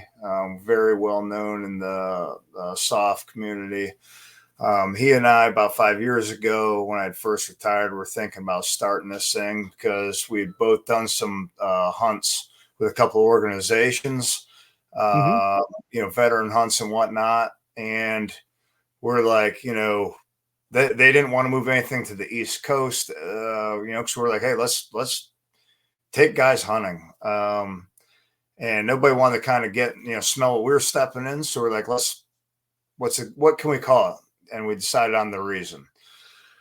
It wasn't the right time for us. So we kind of shelved it. And last year, he was like, hey, what do you think about taking some guys hunting in the Idaho backcountry? When I first retired, or about 3-4 years ago, Tony, me and our other buddy, Drew, who's our third founder, we did a hunt out in Idaho, which we affectionately call the hunt from hell. Because we got ran off the road, almost rolled our truck over. The fuckery that happened just is like, you can't make this stuff up. And we skunked out to top it all off. He was like, what about mentoring some guys on a backcountry hunt? And I was like, absolutely, let's do it. So we found some guys and we started talking about it. And we had a couple, Zoom calls with the guys that were going to hunt, all veterans. And we're like, you know what? Let's start this nonprofit. Let's pull the trigger on this thing. And we did. And it was like the only time, the IRS usually, like, if they need money from you, right, they're on your ass. But generally, if you need something from them, it takes its time. Well, within like 3 weeks, we were ready to take donations, which blew our minds. Wow. Because when we had first started down this road 5 years ago, the guy we were working with, he had already had his own nonprofit. So we kind of started down the road and then it kind of died on the vine. But, this time, right, we were like, hey, let's do this. Paperwork came back and our first hunt was a backcountry Idaho hunt, which in Unit 39, which I think the success rate's around 5%. We brought, none of us founders wise or guys on the board, we don't half-ass anything. So, you're probably the second hardest hunt you can do in lower 48 is a backcountry elk hunt. Gotta be in shape for that. Oh yeah. So we gave the guys, they all had the backcountry hunter plan that Tony developed. The bunch of them we've all been to or went to Tony's long range class. And we, held each other accountable for the most part, except for our camera guys. So out of 8 of us, 6 were shooters. We had 2 camera guys, Dustin and James. Poor James, he kind of got thrown to the freaking wolves. So like, hey, you want to go to Idaho? And he's like, yeah, absolutely. What do I got to do? I'm like, here's what you need. Right. We had some stuff. He was working for some other companies that were supposed to be corporate sponsor of ours that didn't end up happening. But James is a veteran and he fought with Peshmerga too. So he's like, I still want to go. All right, you're coming. But he didn't know that we were going to, gain thousands of feet of elevation a day. But, so we bit it off hard for our first hunt. But first hunt, we got 2 mule deer down, 2 elk down. We should have had 2 more elk down. We had a miss. And then we had a close encounter that was just a little miscommunication. But was this on private land or was this public? Public land, Unit 39, right outside Idaho City. Okay. It was a lot of learning, for us as founders, but an amazing hunt because, for me, and Ton heard me say this, when I was in the Humvee rollover and broke my femur in my back and a bunch of other stuff, I was sitting at home in upstate New York, feeling sorry for myself, drinking booze, eating pills, and, decided like, hey, I need to do something to fix my mental state here. So I ordered a bow off eBay and started hobbling around the woods with a back brace and a cane. And I've been hooked ever since. And I've always loved hunting, but like I love hunting and nature and the hunt, has helped heal me. And just being out in nature. Yeah. Being out in nature, and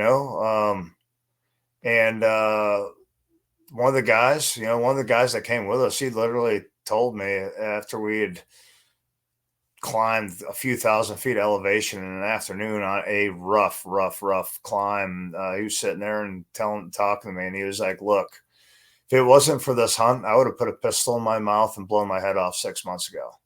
This hunt gave me purpose, gave me something to train for.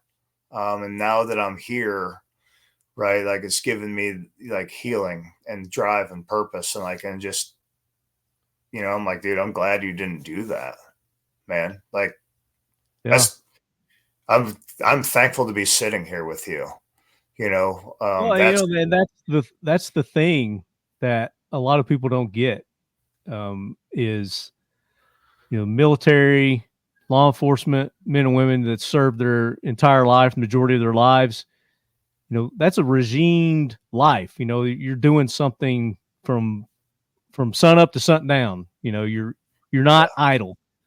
And then once they retire, you know, that's what's killing a lot of the men and women is just, they don't know what to do now, and it's sitting on the couch. Yeah. It's a lot of guys and gals, right, don't understand that, you know, a lot of people get so hyper focused, whether they've done 4 years, 8 years, 10 years, 20, right? They get so focused on like, oh, I'm done with the Marine Corps or the Army or whatever it is. I'm done, right? And then they disconnect from their network, right? And not realizing, right, that their that network is that brother, that camaraderie is a powerful thing, you know. And I can think a firefighter, a Marine, Army, cop, Navy, put them on a weekend hunt together, a fishing trip. By the end of the weekend or day, they're best friends, right? Yeah. Because they shared adversity in all those pursuits, right? There's the camaraderie, it's there, right? They were best friends and they didn't even know it.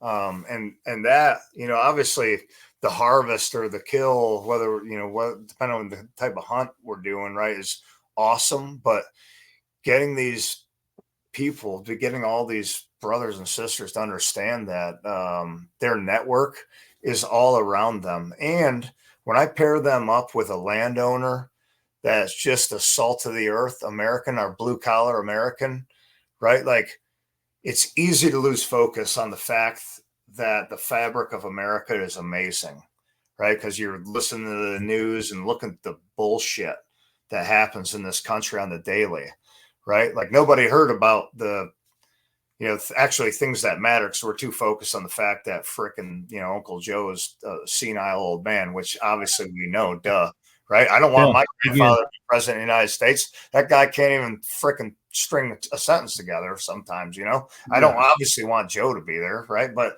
people get so focused on all of that that they forget that most of America supports them and loves them and is willing to give them the shirt off their back if need be, you know? And so that's what we want to bring to these guys. Like, we want to remind them, like, hey, look, the network is here, right? You know, me and Tony were talking about it a couple of weeks ago for, like, you know, I'm a recon Marine and recon Force Recon, and, you know, guys like me and special operations guys, you know, a lot of times there's not a sign, right? They're like, I'm done, right?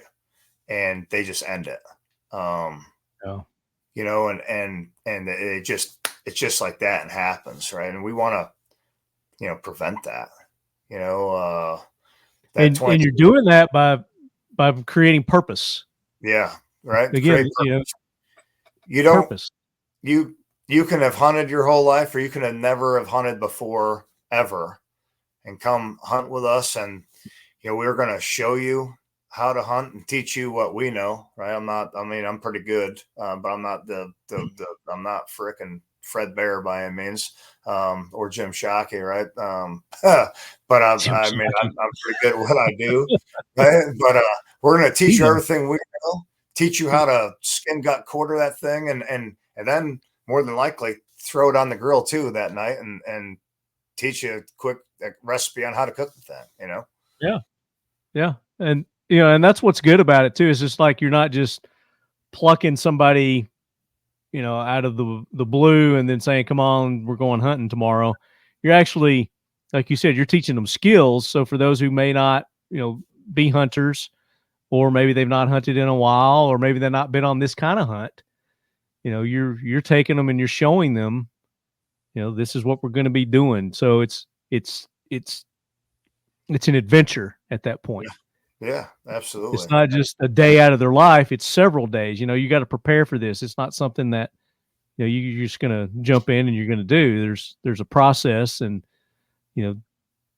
order of operation, and this is how we're going to do it. And people who have lived their lives that way, in the military, it's order, it's order of operation, and it's organized. And that's what I like about it, is that you're just not taking anybody and just taking them out. You're teaching them the finer points of what it is that you're going to be doing, whether it's fishing or hunting or, whatever your adventure is that. Yeah. How often do you do these? As often as we can. I mean, to be honest with you, in a perfect world, well, some in the future, right? Long-term. How far ahead do you plan them out? We'll put it that way. Right now, we've got stuff planned 6 months to a year out. And that's with the budget that we're working with, because we've only been a nonprofit for just under a year. So, we've had a couple hunts, like our iguana hunts we've done in Florida with my buddy Travis Wilson. Ton knows Travis. He's a dirty hippie. He is. First time I ever met him, I was like, man, I don't know if this is going to work out, but he is freaking, he's awesome. But we iguana hunt with him. And last time we iguana hunted, there was I think we cut up probably 8 of them or so, and none of the iguana even made it to the table because the guys were eating it. But they're eating it that fast. But so that hunt was sponsored by the Marine Recon Foundation, because there's other organizations. They're like, hey, we don't hunt, but we want to send our guys hunting, and we got funds to spend. So the Marine Recon Foundation sponsored a hunt. Local here, we did a hog and deer hunt that Paddle for Troops sponsored, and our next iguana hunt at the end of July will be sponsored by the Scout Sniper Association. So nice. We've done some that way. We've got another hunt. So you got nonprofits. You're partnering with other nonprofits. Absolutely. To maximize your effectiveness. And that's great. I work with an organization. It's called Sheepdog Impact Assistance. Yeah. And, they put together all kinds of, they call them outdoor adventures. Yeah. And, whether it's skydiving or scuba diving or hunting or climbing Mount Kilimanjaro, it's whatever. And I'd like to introduce you to Sergeant Major Lance Nutt. There might be a opportunity for you guys to work together. That'd be great. I'm all about expanding the network. Yeah. All about the network, man. Yeah. So we got we're still figuring out, we may have an antelope hunt coming up in New Mexico this fall. We definitely have an antelope and elk hunt in Montana. We've got a deer hunt down in South Carolina. We've got some hog, deer, and hopefully some bear hunts here in North Carolina. And then we get into the winter months. We've got a bunch of predator competitions that this last year we had some guys in. We had a team for the Reason Outdoors and a bunch of local predator competitions here in North Carolina. And we're going to do that again because it was guys had a blast doing that. So and then next year we're wanting to have it's going to happen. We're going to have a whole veteran team out at the Rocky Mountain Air Gun Challenge. Just because I don't think anyone out there has really seen a team like that come rolling in. Shock and awe, right? Yeah, shock and awe, man. So let me ask you this. You say you've got all these coming up and proposed. I guess they just go to your website, but if somebody were wanting to get involved with your organization, let's say on the, I've got this land that I would like for you guys to come and, do a hunt on, or, whatever, or put together a hunt. how do people go about getting in touch with you for something like that? They can send a message on Instagram, Facebook, on the website. They can hit me up directly, Ryan at thereasonoutdoors.org. They can go. So just go to your website, basically, which is the reasonoutdoors.org. Yeah. And they get. Are you guys on the socials? You on the grams and all that? Yep, we're on the gram under the _reason_outdoors _ I think that's what it is. And then on Facebook, The Reason Outdoors. We're on all of that. And then we got right now we're finishing up a giveaway we did for RMAC with Air Force and Rapid Air Works and Arkin scopes and 2-vest tripods. We're giving away a 457 Texan, yep, right there on the right hand side. We're doing that right now, and then as soon as we're done with that giveaway, we're going to be doing a giveaway for a 5-ton military vehicle. So a zombie apocalypse rig that'll be nice. Yeah. But one of our donors donated us a 5-ton military vehicle. So we're going to be raffling that off here pretty soon. And I'm pretty excited about that because it is kick-ass. You got to. So on the other side of that, let's say for the veterans that want to get involved with it, and they want to, they want to go on these hunts, they want to get involved and they need the help. How are you guys reaching out? What's your outreach program? So we have they can message us on any of the platforms. And we have a pretty generic application on the website. Just reach out to us because, we're always looking to take guys. We're trying to, obviously fundraising is a constant thing. But as more funds come in, we're ramp, like the more we can take, the better, Yeah. And these that you have coming up, are you full up on the ones that you've got scheduled, or there's still some openings? No, the iguana hunt we've got at the end of this month, we've got full. But the ones for October, we've got a bunch of hunts coming up that are not full. So we've been, like right now, we've got some folks that have reached out through the website that we've been, vetting and getting them hooked in. A lot of it's like our networks for the board are pretty robust. For Tony and I and Drew, 20 years of service, and I still do some contracting for the military, so we're still pretty connected and reaching out to people and, hey, this is what we're looking for, and they just send us names of friends of friends and that type of stuff. So word of mouth is super strong, but the application's there. Send us a message. You can send me a carrier pigeon smoke signal. Probably not good at smoke signals, but man, if I can figure that out, I'll get to you. I mean, you might get their credit card, right? People. Yeah, but I'll start making donations. Yeah. Now you had mentioned that you and Ton met up at this latest air gun competition. Yeah. Ton first. Yes. So we met at a SHOT Show briefly, but then we really connected right at RMAC. RMAC, that's what it's called. So Ton, talk about RMAC. Rocky Mountain Air Gun Challenge put on by Utah Air Guns.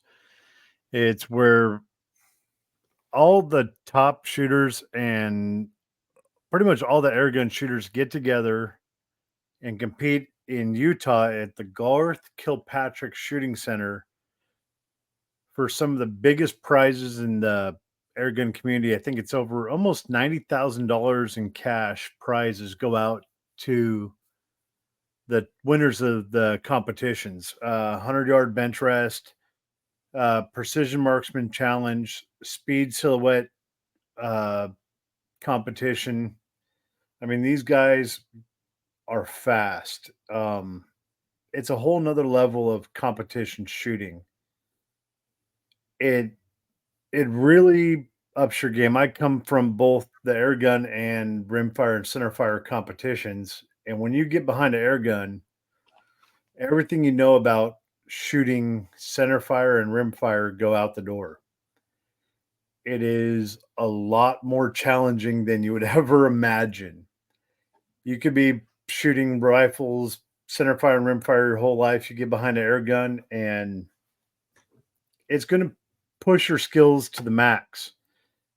And there's some amazing competitors that will challenge you. I mean, it's serious money, and a lot of really good competition, and really good friends get together and battle shit out of each other and talk a lot of crap. But we're all there. Most of us are all there to help each other because we just want to see. Yeah, most of us are there to help each other. There's always that one. There's always that one snaggletooth bush pig that won't shut her pie hole. But hey, there's always one. There is always one. Always. Koup, did you take part in this competition, or were you just there to spectate? No, I took part. I went all in. Okay, Nice. I did.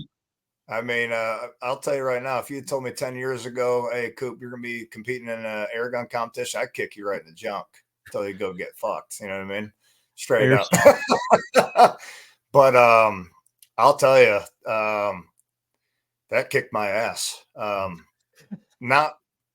a few times I've been humbled in my shooting career, and RMAC is definitely one of them. It was, I knew when I first started down the air gun road, and which is only probably like a little over a year ago, you know, I'm like, all right, freaking RMAC's probably a bunch of basement dwelling nerds. Right. And there's that, but the air gun community has been kick ass, and I wasn't really expecting that when I went out there, but what I actually got out there, kind of blew me away, to be honest with you, because, just the people were fantastic. The competition itself, I started off day one for sportsmen, right? It was basically like the amateur PMC. And I'm like, not saying I wasn't like cocky, but I top checked my gun the night before, right? The gun went from the Airbnb into the trailer in a gun bag, from the trailer. When we got to RMAC to the line, I pulled it out, set it up. A couple minutes later, I'm like, let me double check, make sure the turret, everything's good. Well, top turret was just spinning. All the set screws were loose and the zero stop. So I'm like, great. So that's how I started stage one for PMC. Hit maybe one piece of steel in that whole freaking course of fire. So like, dude, I'm a goofball, right? But I'm also a competitor. So I was fucking pissed. Right, like I was in the Bravo Hotel, I was in the Butthurt Hotel. Like, how did all your shit get loose, dude? Murphy, right? Murphy, you know, like a ton went in there and watch this. Fuck with him. Woo! Like, hey, bro, you need me to set your scope? Hey, yeah. So sabotage. I got my stuff dialed back in, and then went back to it. And then there was one stage that was like a TBI guy's nightmare. Right, I've been blown up a bunch. Right, I was a breacher instructor, right, in the Marine Corps, so my brain don't work too good. And when I'm I'm flipping cards over, and then I got to remember the order to shoot the targets. I was fucked illy up. So it's like day one was like you're seeing these cards, and it's bringing back, you know, all the cards that you had over in the sandbox. You're like, all right, This guy's the queen of spades. This guy's the joker. Yeah. I was like, this is a nightmare for me right now. So I had more fun shooting bench rest than I thought I was going to. That was cool. I did pretty good at that. And then on the speed stuff, you know, like I didn't realize that I got squatted up with pro. So I actually did. I mean, I won some stages, so I was pretty pumped about that, because I was like, hey, I've never done this before, and squat up with a bunch of pros and held my own, you know, that's pretty legit. What were you shooting? I was shooting Rapid Airworks HM1000X for PMC. There you go. Ton knows my struggle today. I'm making some videos on that. And then I was shooting a raw Rapid Airworks HM1000 for the speed. And then a raw HM1000X for bench rest and 30 cal. 30 cal. Yeah. So and then I've shot pro PMC too, just because like, hey, they had spots. And I'm like, the only way you're going to get better and learn is to go shoot with the pros. You know what I mean? Yeah. So I went and did that. And the dude who won the whole thing was actually in my squad. I met him. Was it that 12-year-old? Oh, well, Matt Dubber looks like he's 12, but he's actually a grown ass man. So, Yeah. but are you talking about Giggles who won speed? No, that was Lawton's. But no, the 12-year-old is the kid that smoked me at the competition in Kentucky. Oh, yeah. On the rimfire. Yeah. But yeah, it was a learning experience, a great networking. And I enjoyed myself. I mean, honestly, I never thought I would say that about a air gun competition, but I was airsoft. Yeah, right. I was challenged. I was humbled. I did some great hunting on the way out there and while I was out there, but I mean, it was a great time overall. So, and you got some hunting in while you were on that trip? Oh yeah, I got some hunting in. Absolutely. Oh, nice. Yeah, absolutely. That was where in Idaho? Utah. Utah. Yeah. So on the way out there, old T-Dubs and I, we took our new mini camper. We had a mini camper built for the Reason Outdoors from Tiny Campers. Yeah, I guess Tiny Camper, right? That's a better way. But Tiny Campers down in Florida. We built a tiny camper. A bunch of the veterans built a tiny camper, and that was like its maiden voyage. So we stopped in Arkansas, shot a couple coyotes out there. Then we stopped in Utah and shot a bunch of coyotes out there. And then when the AGM guys from AGM Thermals, they were out there at RMAC, and they were asking me some questions about coyote hunting. I'm like, hey, let's go let's go do this. So we went to the most cold area of the desert, and then Travis shot one in the mouth after like 15 minutes after we got out there. So it worked out real nice. Always good when you get a yoke. Oh yeah. Oh yeah. Oh yeah. Damn old yotes. So with this competition that you guys did in Utah, this was a pro-am kind of mix, sounds like. So anybody can kind of do that. It sounds like a really good opportunity for, let's say, somebody who's not really ever shot a gun before to start off with the air gun. I was going to say airsoft. I fuck around with tons so much with the air guns. That's probably not a bad way maybe to introduce somebody who's a little timid into getting into firearms. Would you say that that's a good gateway? Or should you just start them off on? No, it's a good way to start with air guns. That competition, there's other competitions like Pyramid Cup and Utah Air Guns. The sportsman's class to get into these competitions,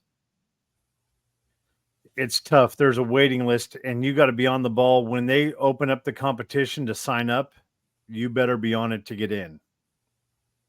Yeah. It's really good to come out and watch. Koup got thrown into the frying pan right off the bat. He got tossed in. Probably the best way to do it. It really is. But to get introduced to firearms, it is a really good way because it teaches you a lot of skills that work on both air guns and firearms. And it actually teaches you shooting air rifles is very interesting. Imagine every gun being a 300 blackout subsonic. That is your ballistics. But we're taking these guns and stretching them out a 22 .30 cal and stretching them out to 240, 300 yards. I think the longest shot was 640 with the big bores. Yeah. It'll teach you a lot of patience and a lot of skills. Patience is kind of the thing that I'm thinking that you got to be a lot more patient with. Oh yeah, with the air gun than wind calls. You got to learn. It teaches you a lot more about the environment.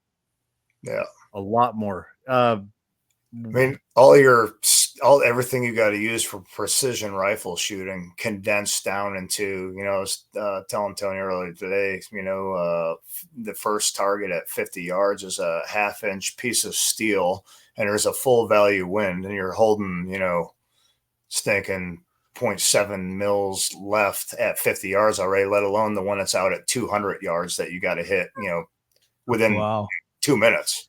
And that one's only 4 to 6 inches out there at 200.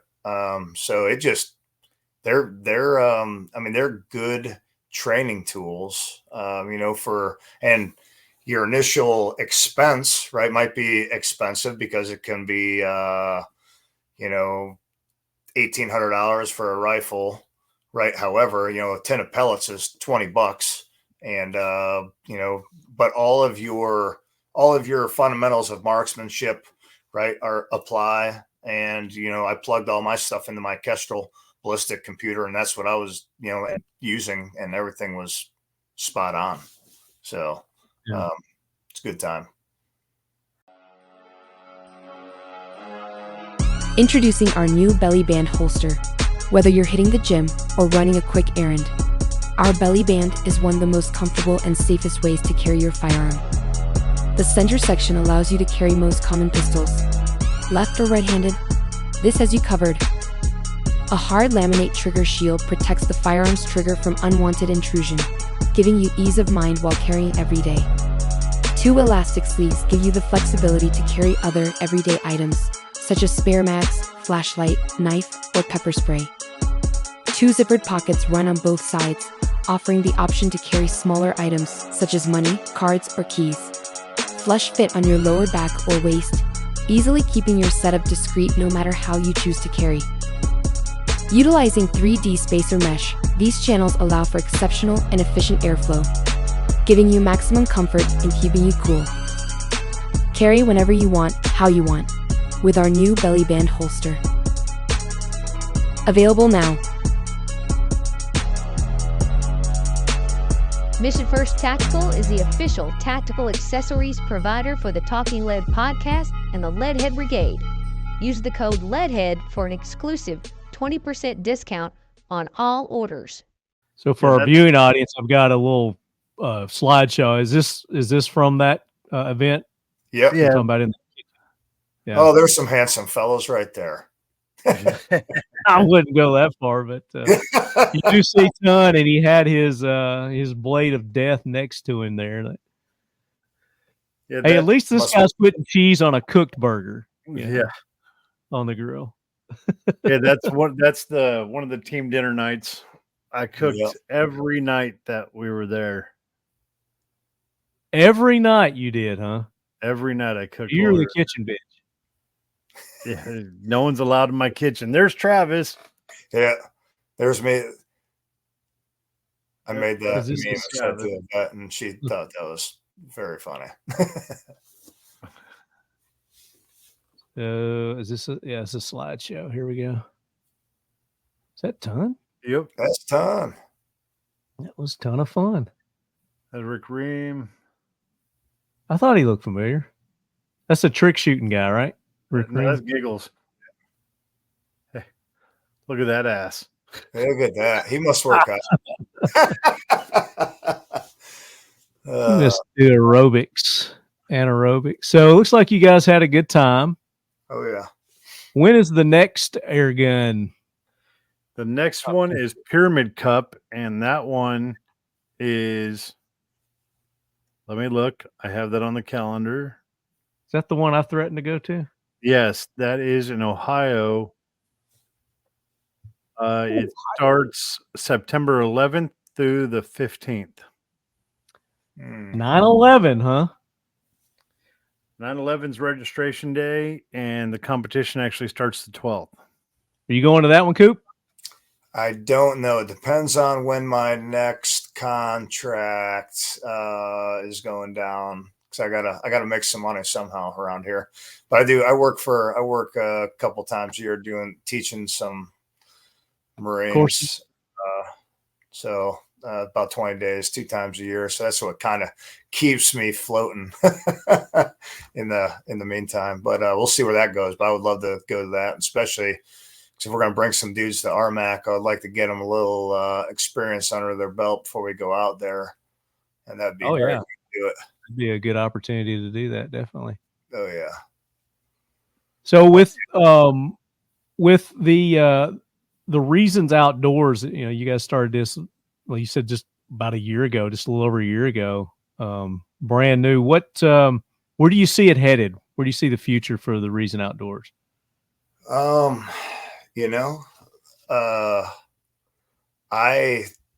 None of the founders and board members we're not guys that want to, like I said, half-ass anything, and we want to help as many veterans, first responders, and their kids as we can. So we're working to expand. If I can have a staff eventually, in the future, where I can keep people hunting, fishing, outdoor adventures, camping, RMAX, things of that nature. If I can have that going, just concurrent and consistent, and be helping different folks the whole time, that's what I would love to see. We kind of run things like a decentralized chain of command and leadership, like we'd run a special operations or recon team, and we want to have good mentors within the organization that can help these folks and bring them together. That's kind of I kind of, since I retired 2017, it was expected but unexpected type thing, and was really not necessarily trying to find my niche, because I've run a couple of guide services, and I still run a part-time guide service taking folks hog hunting, coyote hunting, deer hunting, stuff like that. But really, like, where do I fit into things here? And that I've found is helping out our brothers and sisters, veterans, first responders, and all that stuff. And so that's kind of, I'll work my ass off to do that. There's a lot of. You guys have a base of operations. You got a brick and mortar set up. Not yet. I would eventually. Is that kind of like your next? Yeah. Brick and a office front, I guess, type thing, but a staff, right? Because right now we're, I'm a knuckle dragging door kicker, right? Like I love kicking doors and doing that thing, but so I'm learning we're all of us are learning the trade, so to speak, and it's been a steep learning curve. But eventually having a full-time fundraiser working for us, being able to continue to bring the funds in as we can keep getting people out into the outdoors, and kind of just build that machine from the ground up. But continue to expand and do what we can do for folks. Yeah, absolutely. So it's the Reason Outdoors, TheReasonOutdoors.org, Leadheads. You guys can go there to their website, and there are links that if you're interested in donating, getting involved, you can get in touch with them, Ryan, or I guess any of the crew there. Probably going to be one of you or the other guys that are on the website right there now that getting back with these people, right? Absolutely. And I don't know, maybe if you've got if you know a veteran that could use the help, could use the interaction, then get in touch with them. Will you guys reach out to if let's say, hey, I'm Joe Schmo and I got a friend who's a veteran and I know he's he's struggling right now. Is that something that I could contact you guys and say, hey, would you mind getting in touch with Johnny over here and see if, maybe you can get him off the couch, get him out of the house? Yeah, absolutely. Hey, let's do this. You could track who donates over the next 2 weeks. Yeah. Yeah, absolutely. Let's see who donates the most over the next 2 weeks, and whoever's the top donor over the next 2 weeks that listens to the Talking Lead podcast, and I will get with Cutting Edge Bullets, and whoever donates the most, we will send them a box of the 9mm 90 grain personal home defense ammo. Want to do that? Heck yeah. Sure. I'm down with that. Yep, as long as they're 18 and over and can legally have ammo. All laws apply. You're going to give them a case? Is that what you said? A case of a box, not a case. A box. Jesus. Trying to kill me. Of the Come on, Ton. What is that? What are you holding up? That's the personal home defense 9mm 90 grain home defense ammo. Okay. So whoever donates the most between now and when? Let's go the next 2 weeks. In 2 weeks to the reasonoutdoors.org. It's got to be a lead head. So you got to let them know that you're a lead. Is there a way for them to designate that they're lead heads, Talking Lead listeners? I think they can just put that in the comments. 90% sure they can put that in the comments or on the donation there. Okay. Yep. I'll double check that real quick. But or they can take a screenshot and email. Yeah. talkinglead@gmail.com. Yep, I'll email you. I got enough giveaways to keep up with. Yeah, email Ton. Email Ton. What's your email address? Yeah, you can email me. Firebirdtargets.com. Tunjones@firebirdtargets.com. Take a screenshot of your donation and email me, and I'll go through, and over the next 2 weeks, whoever donates the most, I will make sure you get whoever donates the most will get a box of the 9mm 90 grain personal home defense from Cutting Edge Bullets. And I might throw in a pack of Firebird targets too. There you go. Very nice. Right. Very nice. Very nice. So, Ryan, I have this line of questioning that I ask new guys. Since this is your first time on the show, you are a new guy, and sometimes a girl. Questions. He doesn't work at Tractor Supply. He doesn't work at Tractor Supply. So we've already established that you have a military background. You talked a little bit about that. 17 years, Marine, Force Recon, done some door knocking stuff. In of those 17 years, what is one story that you can share with the audience that sticks out in your mind?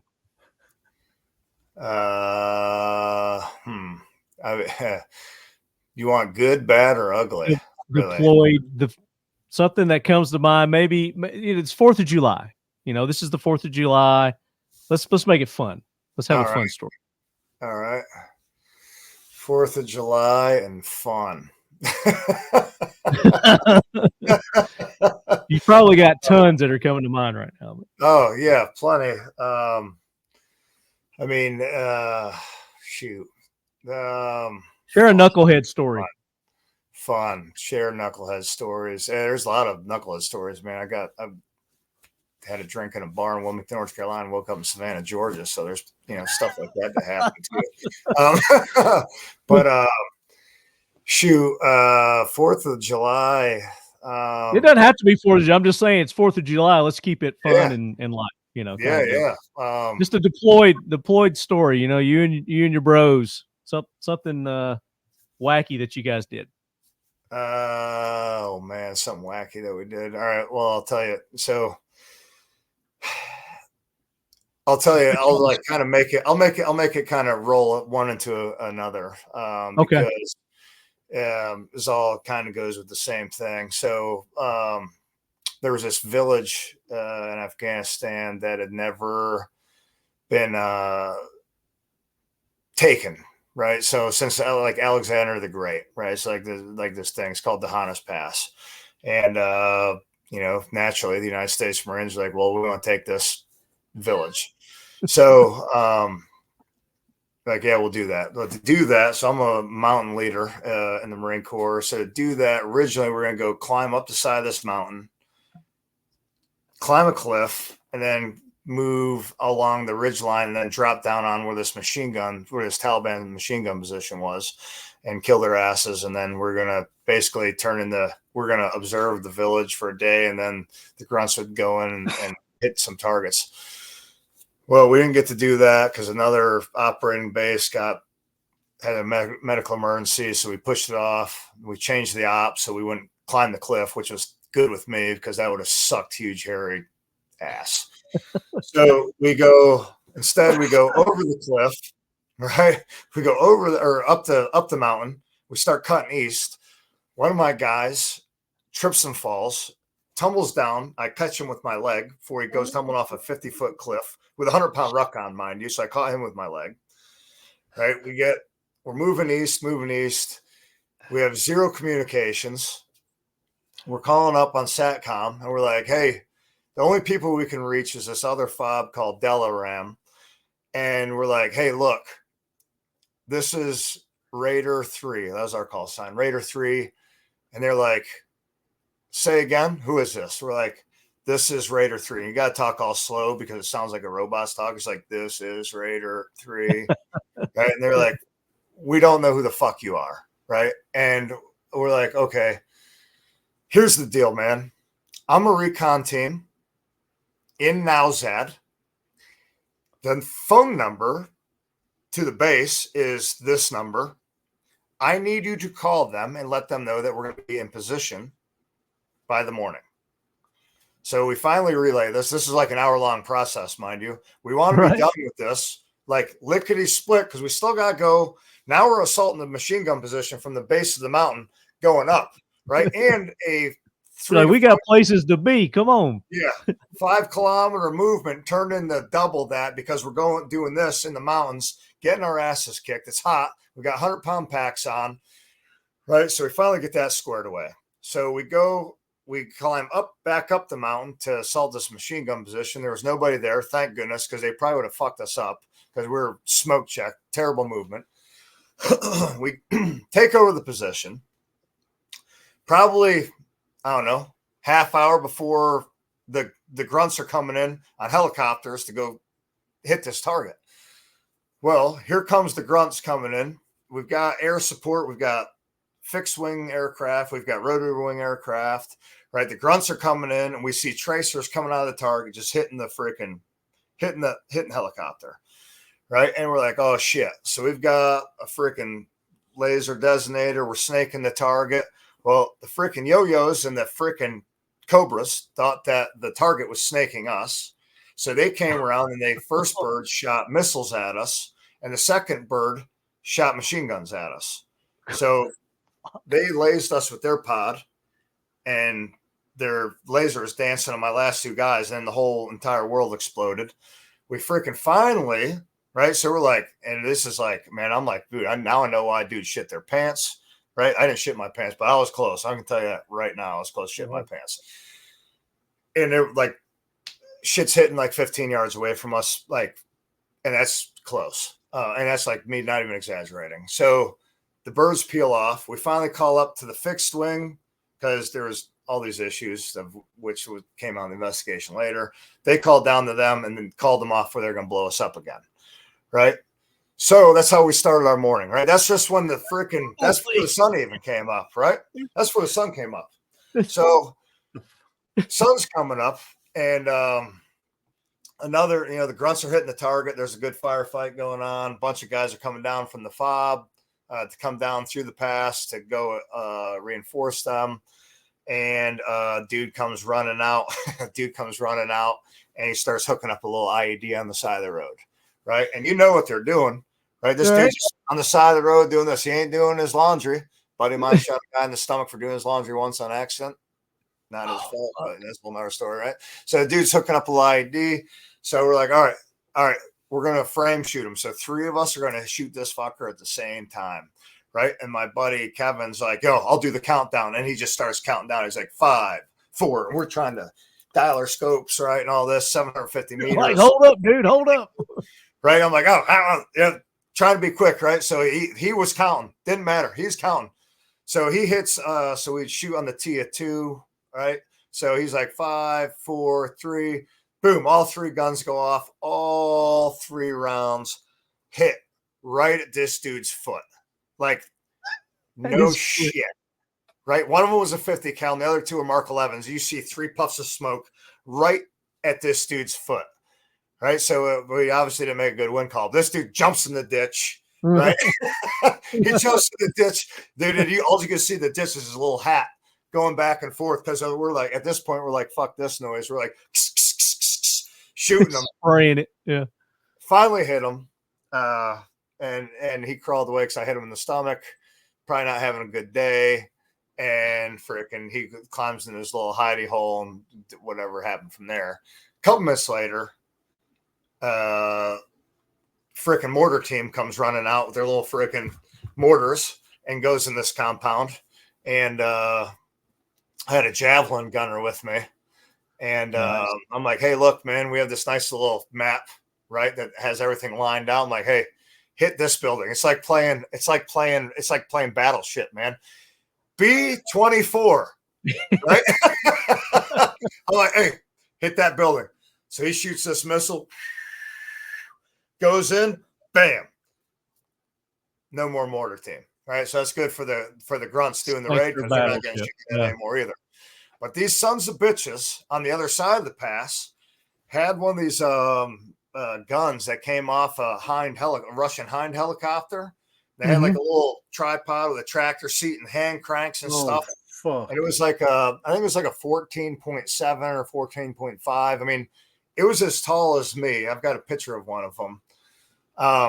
So freaking they're shooting those down at the grunts, and a buddy of mine who's an engineer, he was in a vehicle on security. This dude bends over to freaking get a glass of water, or a bottle of water, and he heard a crack and sat up, and there was a hole in his freaking windshield like that big, right, and a hole through his seat. And it just so happens that freaking that thing didn't hit him. Holy fuck. I'll have to send you I was looking for that gun on the Hinds. I know which one you're talking about. There's a video on YouTube. If you look up 2/3, now's at Afghanistan, there's a whole bunch of good footage from that deployment with those guys that we worked with. But anywho, so there's that. We blew the whole side of the mountain off trying to get that thing taken care of. Because so did you take them?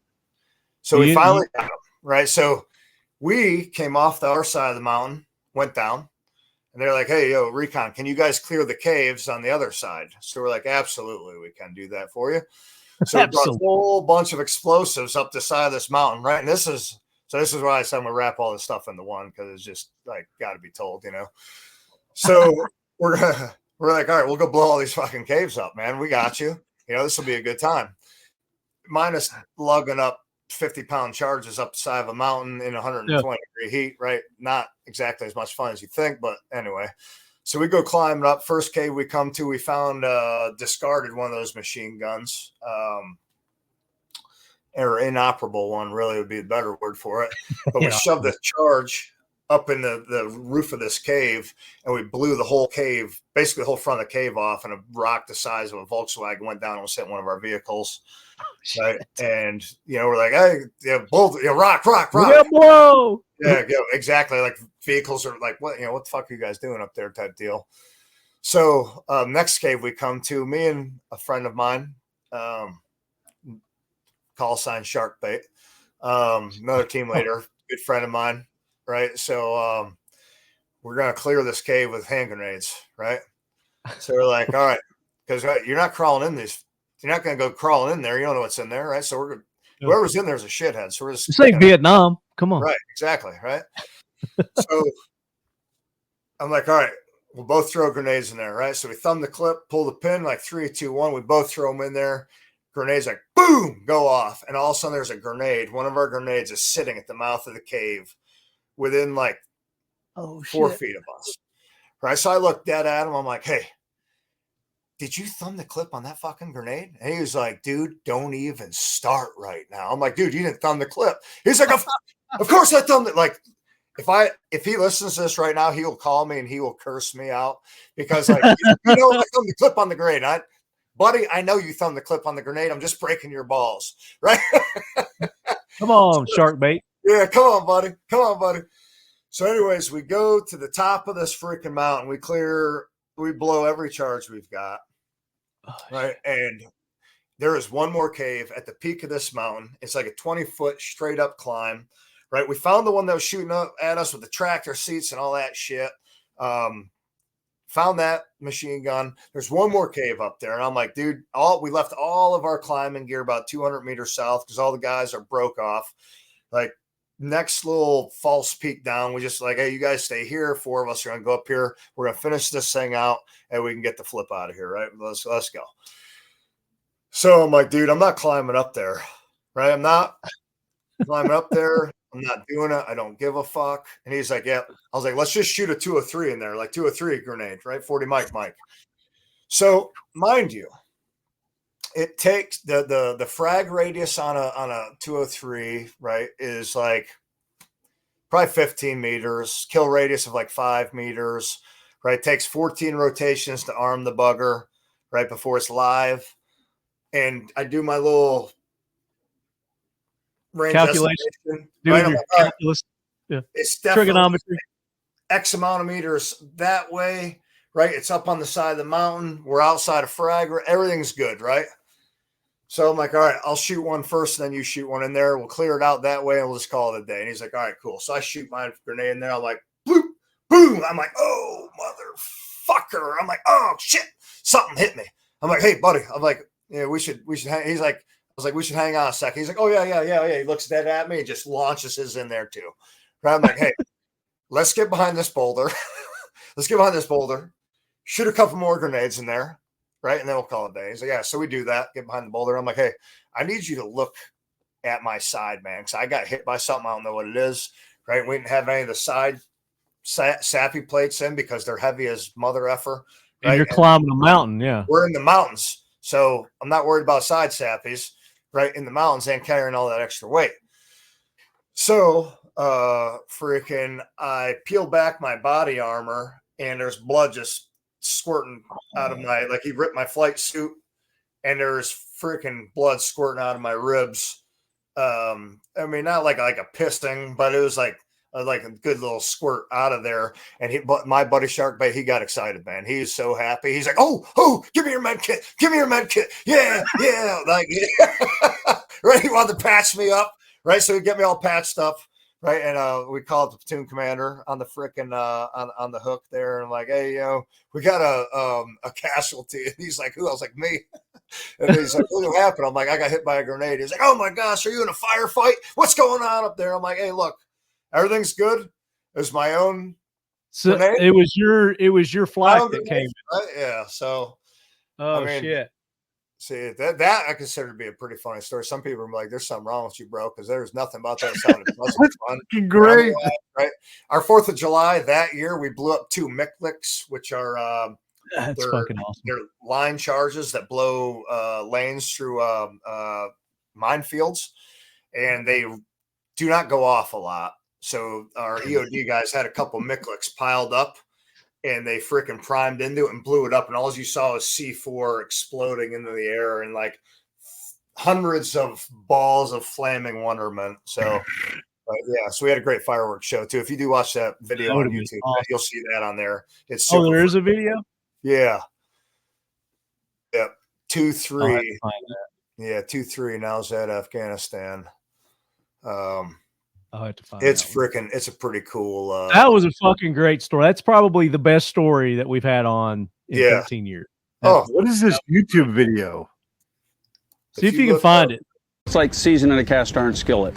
Use it that few times and it builds up in there. Our product, CLP Plus, is a bio-based, non-toxic, complete gun care. Your cleaning time will be reduced by over 50%. I like to say it's a clean shoot, clean shoot, clean shoot for it to fully remove whatever product you've had on there before. It's like seasoning a cast iron skillet. So all I like to do is you'll field strip it like this, go piece by piece. Basically all I do, I'll take the nylon brush into the paste and you start covering. Come back, clean each piece, and then even on the handles, on the outside and on the inside. With our product, you wipe it all off. You don't leave any on there from grains and all, stick it in. It's safe on all metals, plastics, composites, wood, rubber, leather. I just use a nylon brush and then a bore jag with one of our pre-saturated patches.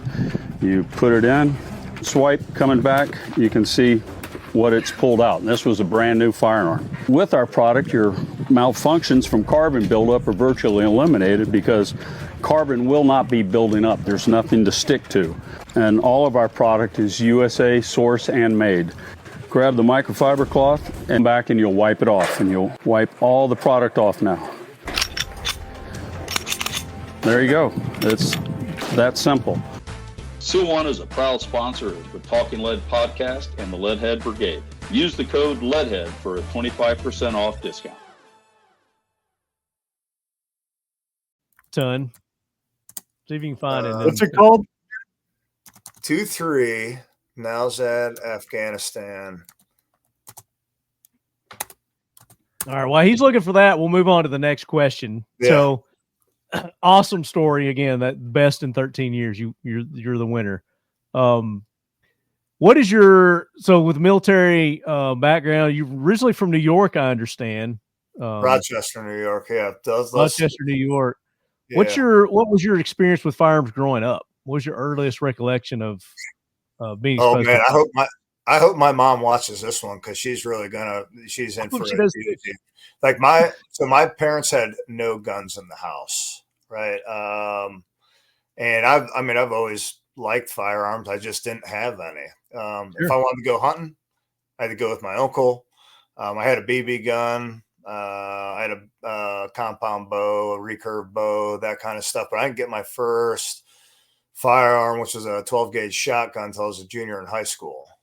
And now you ask my mom how that worked out for her. She's going to tell you like it didn't go good because now I've got a metric bunch of guns and I've made my living around firearms.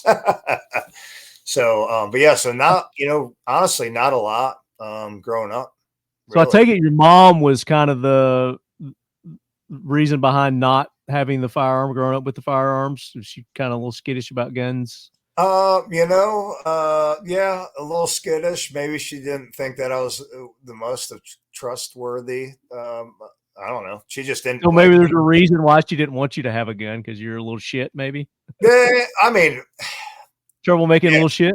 That's definitely. I mean, I definitely a little shit is definitely something I've been called when I was a kid. Absolutely, for sure. One time, this is probably like leans credence to the way she felt, but a friend of mine and I, like, we had 20. He has 22 over, and we're shooting pigeons off the roof of the barn. And we took said 22s. We hit them in the hayloft, and somebody else from the neighborhood came over and grabbed one and started shooting at the neighbor. Now, the neighbor's satellite dish, mind you. We were on a hill.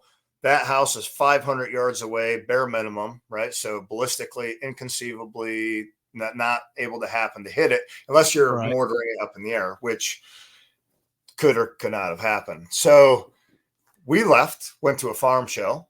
Said kid comes over, grabs it, and is shooting at the satellite dish down there in the valley, right? And the lady down there hated our family's guts and always called the cops on me for riding my dirt bike. Later on that night, the SWAT team came on the yard and arrested me and my buddy for attempted murder. And my mom's like, "What is going on?" I mean, not arrest, like took us down, to the sheriff's department for attempted murder. And my mom's losing her mind. And thank goodness the one kid told my brother that he's the one actually shooting the satellite dish because that's what got us off. because they dug a 22 slug out of the lady's house, but who knows when it was from or whatever, So, oh my gosh. Farm. So I guess that would lead credence as to why my mom didn't have guns. But it wasn't me, thank goodness. It was a neighbor. Did you beat his ass? Did you beat your neighbor's ass for that? He wasn't treated very well. So yeah, yeah, I can imagine.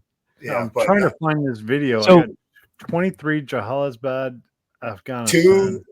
2/3 Nowzad, Nowzad. Oh, wrong state. What was? How do you spell it? Nowzad.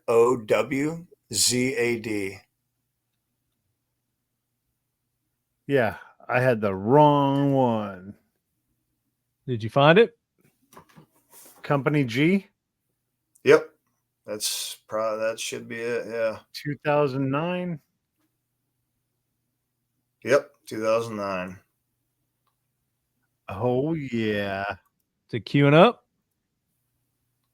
Holy shit. Dude. This is let me start it. That's where we were. This is freaking epic. This is badass. That was 4th of July. See, that is beautiful. Yeah. I like the music they put it to. Oh, man.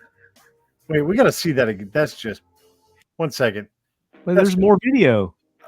Bro, from a guy that plays with explosives, I got to see that again. I bet there's going to be more explosives. We just got to see it again. Let it play. There's going to be a few more explosions in this video. Oh, yeah. Dude, that just makes me happy.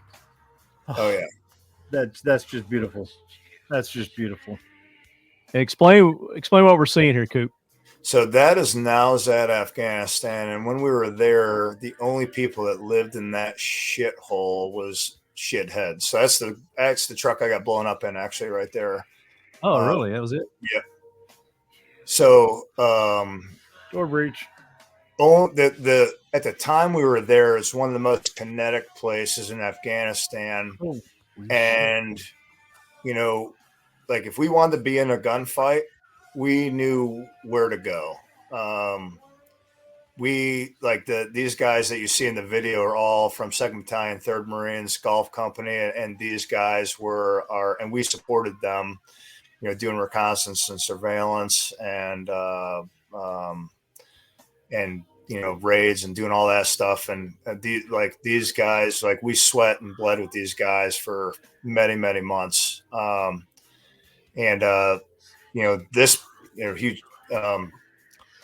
This city was basically abandoned except for bad guys. That kid right there took a mortar to the chest and lived. Pretty crazy. But we ended up finding the Taliban shadow governor up north of Nowzad. Me and my buddy's teams did. They're right there. This was the day I was telling you about. I was actually on the mountain behind them, and we fired a javelin over their heads probably not too long after behind that wall right there. But yeah. Holy hell. Wow. Yeah. That's one way to get through a wall too. Oh yeah. Yeah. So, one day down there in Dahana, we watched the complex from where I was in a hide on the mountain, and we saw a complex ambush hit. And one of the grunts got his leg shot off by an RPG, but he was still alive. The RPG didn't explode. And we saw him literally go into the medevac helicopter with giving a thumbs up, and the dude had he ended up having a aneurysm and dying on the medevac helicopter, unfortunately. Oh, shit. Yeah, but it was super. Shit. Yeah, it was a live IED right there. Yeah. Oh.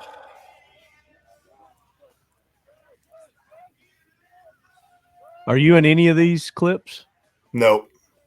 Nope. I know where I am in a lot of those clips. I'm just not in the clips. Right. Yeah.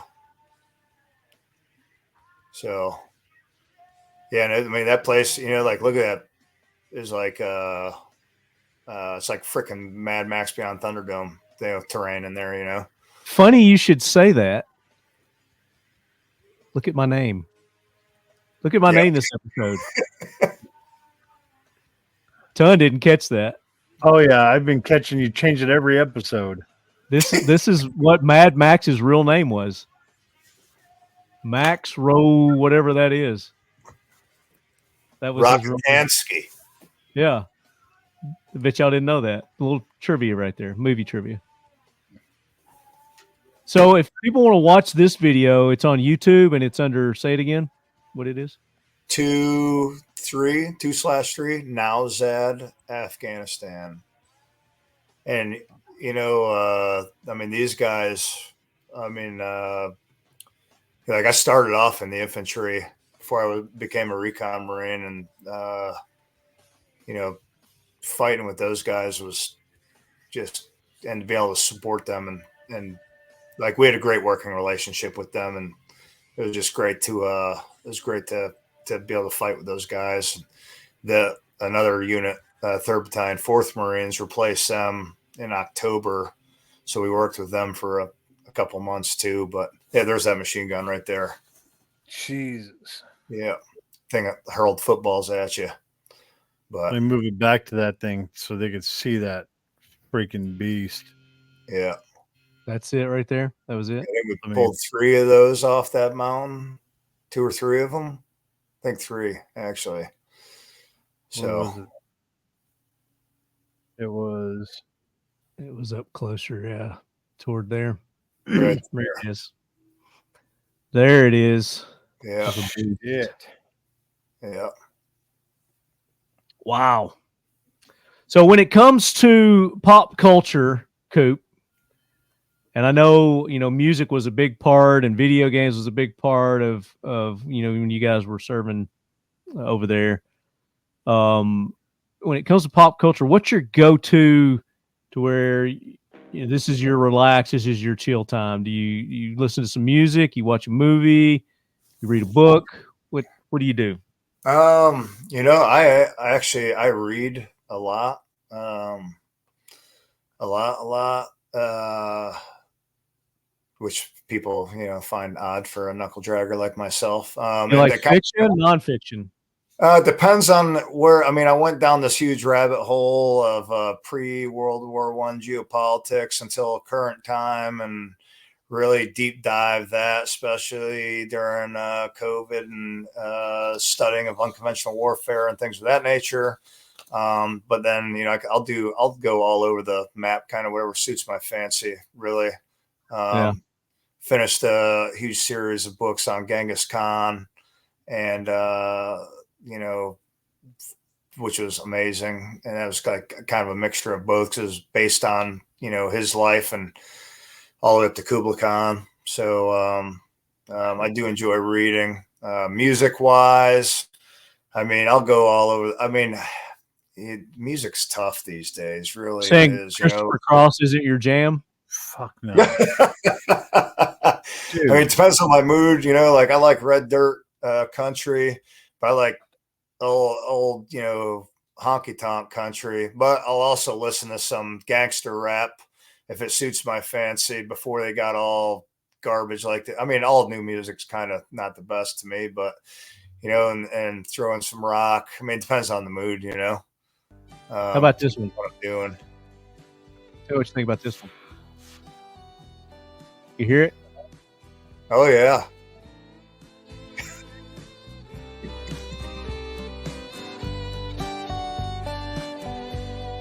An empty glass, less cigarettes. You know who this is, Ton? I can barely hear it.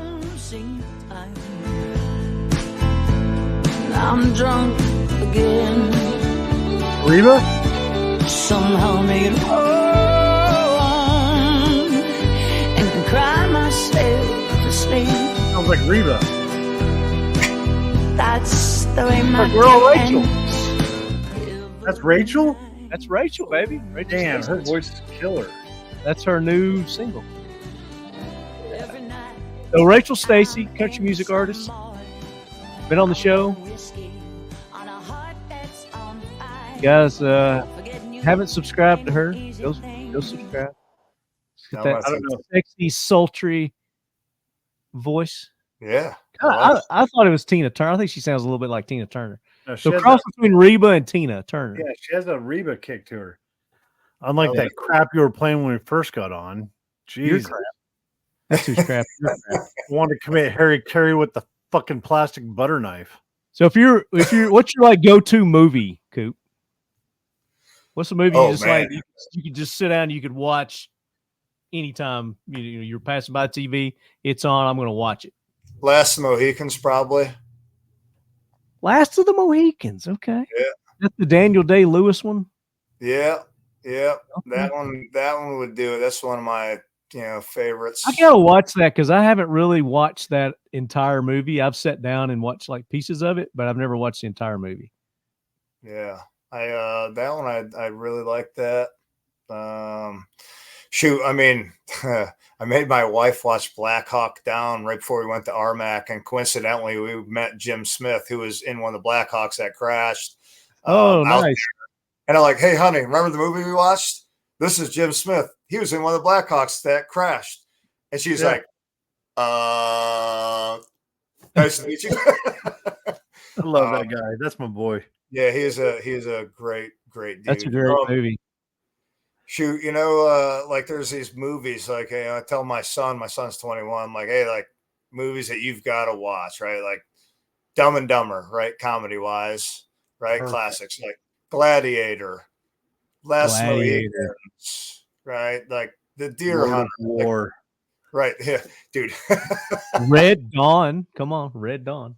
Right, Red Dawn, right? The old one, not the new one. Dude, yeah, that's the only one. I don't know of any in that. Yeah, right, exactly.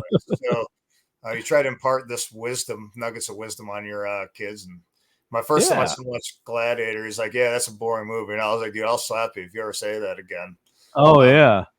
And he watched it like 2 years later. He's like, "Go, Dad, that's actually a good movie." I'm like, "Yeah, okay, thank you, all right." But yeah, some of his ADD wore off. Yeah.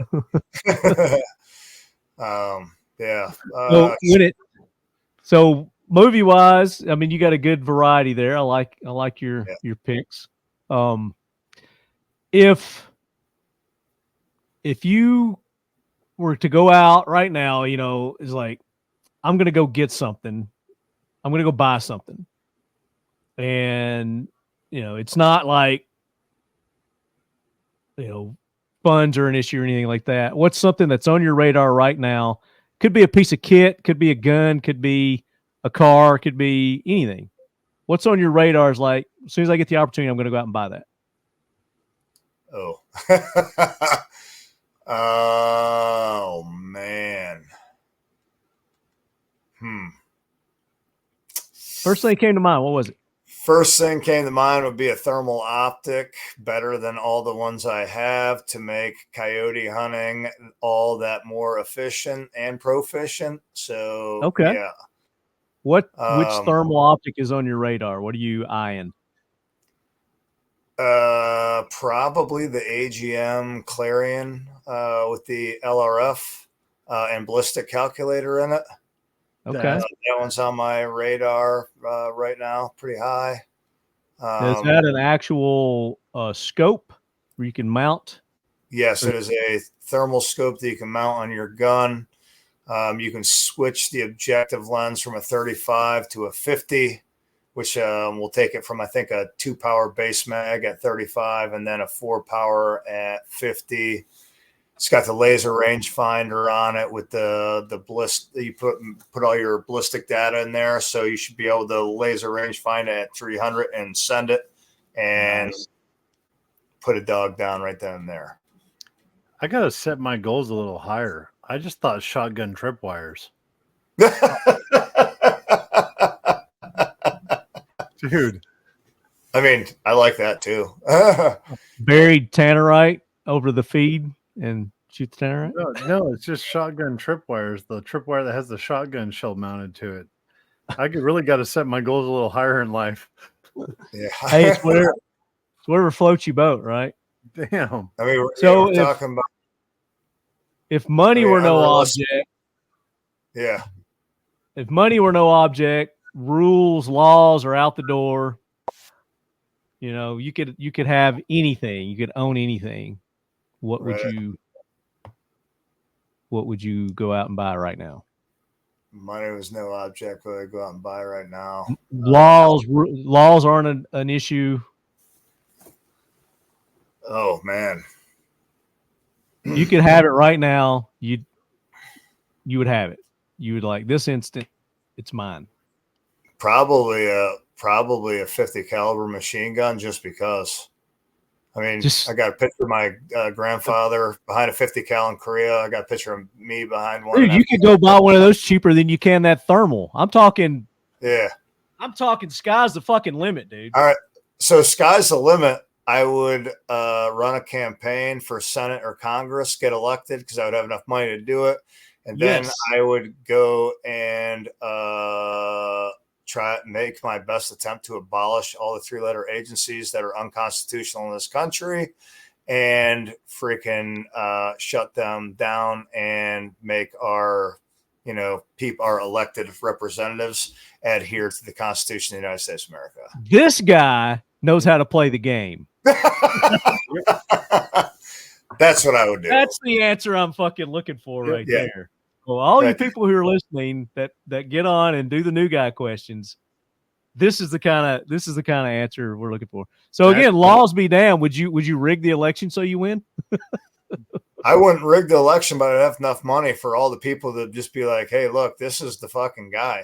Right? Like, you got our best interest in mind, period. You'd have enough money to get past all the bullshit, illegal media and all the other shit. It's like, look, I'm on the fucking ballot. Right. Here's the money. Here I am. If I don't win, we're gonna know why. I'd have enough money to have my own media. Right. I would probably spend a great deal of that money training poll sitters on what to look for when it comes to ballot stuffing, illegal voting, and things of that nature. Because we did a study with some folks a couple of years ago on how we would do a nationwide campaign to train poll sitters, and that to prevent what happened last election happening this election. Do you really think that that's going on enough? That was enough of the difference, or was it just the actual fake,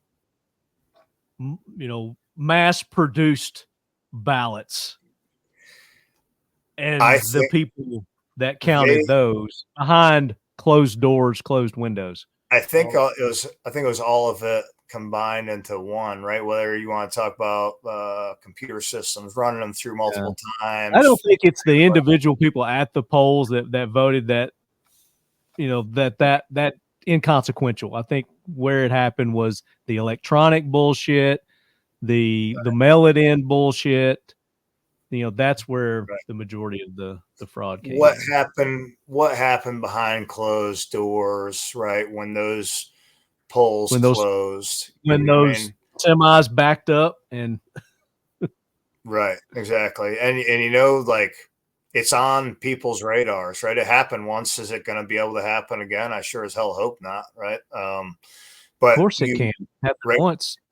The media, right, is the Kansas City shuffle, right? You get everyone looking to the right and you slide to the left, right? Everyone right now is talking about freaking, Uncle Joe and his freaking geriatric ways and how he did in the freaking debates, but no one's talking about all the wins we've had in the Supreme Court, right? In the last couple of weeks, right? Or the ATF getting their PP slapped a whole bunch like they have been. And, exactly. I'm glad you brought that up, because that was something that was going to be on my hero list. Was the Chevron? What is the Chevron? Yeah, the Chevron doctrine got voted out by the Supreme Court. That they can't use that anymore.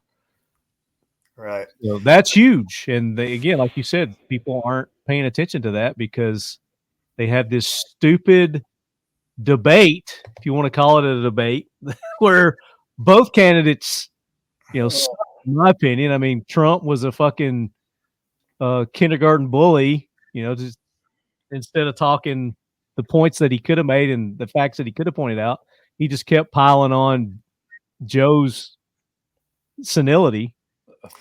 I mean, he was more like presidential, if we want to call it that, than he was in the last debate, any of the last debates, last election cycle. Because they turned his mic off. And you're like, you know what? I get it, man. Like, people have been fucking with you since you announced your candidacy. I get it, right? I feel you. I can't blame you. I mean, I even applaud it. But you want to know what? We need a modicum of just presidentiality, right? To like make this thing happen, right? And you don't even got to talk much. It's the fact that it's like people know. It's like, all right, he's such easy pickings. You could go down that road, but if he chose not to go down that road and stick to, the actual facts and the questions, like you said, been more presidential. But no, I mean, he took the easy. Right. There's a no win. There's a no win either way. Yeah. I mean, I mean, what else do we have right now? Gavin Newsom, their next backup. Mike Obama. Obama's husband, Mike. Right. Mike Obama. Is that what you said? Right. Yeah. Is that Michelle? Is that Michelle Obama? Mike Obama? Yeah. Obama? Yeah. Check the because picture. Chick's got a dick. Dude, that's not Google Michelle. Mike has a dick. Yeah. Yeah. So, We got all right. New guy question. We're going to wrap up our new guys question here. So next question is, you do all this hunting, you're out in nature, you're out and about, so you have an opportunity more than a lot of people maybe to experience unworldly events, let's say, on some of these remote hunts and being deployed overseas to some of these remote areas. Do you ever have an encounter with something you couldn't explain? Other than me. Other than Ton. I mean, so I went down to Mexico with an organization called Vets, and I did ibogaine with them down there. So I definitely have encountered a lot on that journey, and it helped me a lot. I had no idea my mental health was in such shit shape before I went down there, honestly. I have definitely encountered things that are just, it's not always like that you saw something, like the feeling that you get, you know what I mean? Something, you just couldn't explain it. Like the things that give you shivers down your back. That I've definitely encountered that stuff. I mean, when you see some of the worst that humanity has to offer, right, it gives you a different perspective. And some of these, quiet moment on the side of a mountain while you're in a hide at night overlooking a target, you see and experience some of the just most supernaturally odd feelings that you could feel, Now, have I ever seen aliens or anything like that? No. Bigfoot. I have a friend that did in Iraq straight up, and it was like, yep, saw him. Saw an alien or Bigfoot? No, like saw like a UFO. Like, okay. And another friend of mine in Montana that saw one that followed them home, like a no joke Independence Day looking type aircraft, but without the blue light on the bottom, but looked just like that, followed him almost all over his house. And me and Tony found a cow, the Black Angus, faced in the exact direction he told us it'd be faced, dead, but nothing had ever touched it. No wolves, no mountain lions, no coyotes, no nothing. No shit. Yeah, crazy. So, and he was like, and out in that area, I guess there's a lot of UFO stuff. So, seen some odd stuff. Yeah. So, do you believe that there are unworldly visitors, otherworldly visitors, we'll say? Honestly, I can't say that it would surprise me. Okay. So you wouldn't be surprised at the fact that maybe we've been or are currently being visited by aliens. Dude. So like, there's like two. I have like two trains of. I've got like two trains of thought on it, right? It's like, is it probably the government doing stupid shit? Yeah, probably the government doing stupid shit. But then there's the other part of it that's like when you start looking at like the Mayan and Incan temples with the pyramids in Egypt and all these other things, you start really peeling back those layers, and you listen to some of the guys that go on the Sean Ryan show. They make some super compelling arguments for visitations, beings, and all that other stuff. You know what I mean? Yeah. Fuck, I don't know, man. I just want to go hunting, bro. If I were to organize a Bigfoot hunt, and it's not necessarily to go out and kill Bigfoot, it's just to go and find Bigfoot, would you be in on that? Would you go? All day. So, and I say that because one of the properties I hunt is on the Waccamaw River, and it's a massive tract of property. And I talked to a couple of guys that were outside their house. I saw a bunch of hogs in a field one night. So as soon as I see that, I start knocking on doors in the area to see if I can hunt the property. And the one guy was like, "Hey, look, and this is who I am. This is what I'm doing. Right? I hunt those swamps, these swamps, blah, blah." And he was like, "Look, you better watch out for Bigfoot." And I'm like, "Pardon me?" He's like, "Yeah, Bigfoot." Excuse me. Right? He's like, called his cousin. "Hey, come over here. Tell this guy what we seen." So both of them on two separate occasions saw a Bigfoot, and they were dead. I mean, when people are joshing you, fucking with you. They were dead serious. We're serious as a heart attack, and they're like, "We ain't never going in that swamp again, ever." And I haven't seen it yet, but I mean, if we're going Bigfoot hunting, I'll go Bigfoot hunting. I don't care. I'm down. What is the key piece of equipment that you would think that we would need to bring along with us to be able to prove or disprove Bigfoot? Shit. What? So do you watch like these TV shows where the Bigfoot hunters and they're out actually going and looking for stuff, and what are those guys missing? What's the key piece? Because they're taking thermals, they're taking drones, they're taking it seems like everything's state of the art, but it's like one piece of equipment is like either shorts out or they didn't bring that key essential piece of non-liberal producers. Yeah, I have no idea. That's a good question. Yeah, it's like that way. There's no excuses. We've got everything covered. We got the thermals, we've got the seismic, we've got the drones, we've got everything. We got everything in place. Yeah, I don't know. I mean, that's all I can think of. I mean, really, because what are we gonna do with the dang thing? That's the real question. Well, we shoot. We're probably gonna run like hell. Yeah, I'll make a recipe. Or maybe we get like this spray and he trips the spray and it's like bioluminescent spray and then he glows and yeah. I mean, I don't know. What are people missing that they can't capture at least footage of Bigfoot? What's the deal? Yeah. I don't get it. That's a great question. I took a course in college called Mysteries of the Earth, which so it was it was on Nessie, Bigfoot, Jackalope, which that was just a Jersey Devil, right? But yeah, so it was like all these mysteries of the earth, right? And what those things actually were, and there's like not a, like Nessie, they're like, oh, it could have been a narwhal, right? And that's where unicorn horns came from narwhals, because their horns are ivory, right? But like as far as Bigfoot, there's not a, other than the ones that have been debunked for, putting on ape suits and goofballing around or whatever, right? That have been right.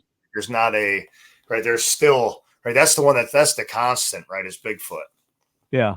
There's not been we can't really pinpoint exactly what it might have could have been.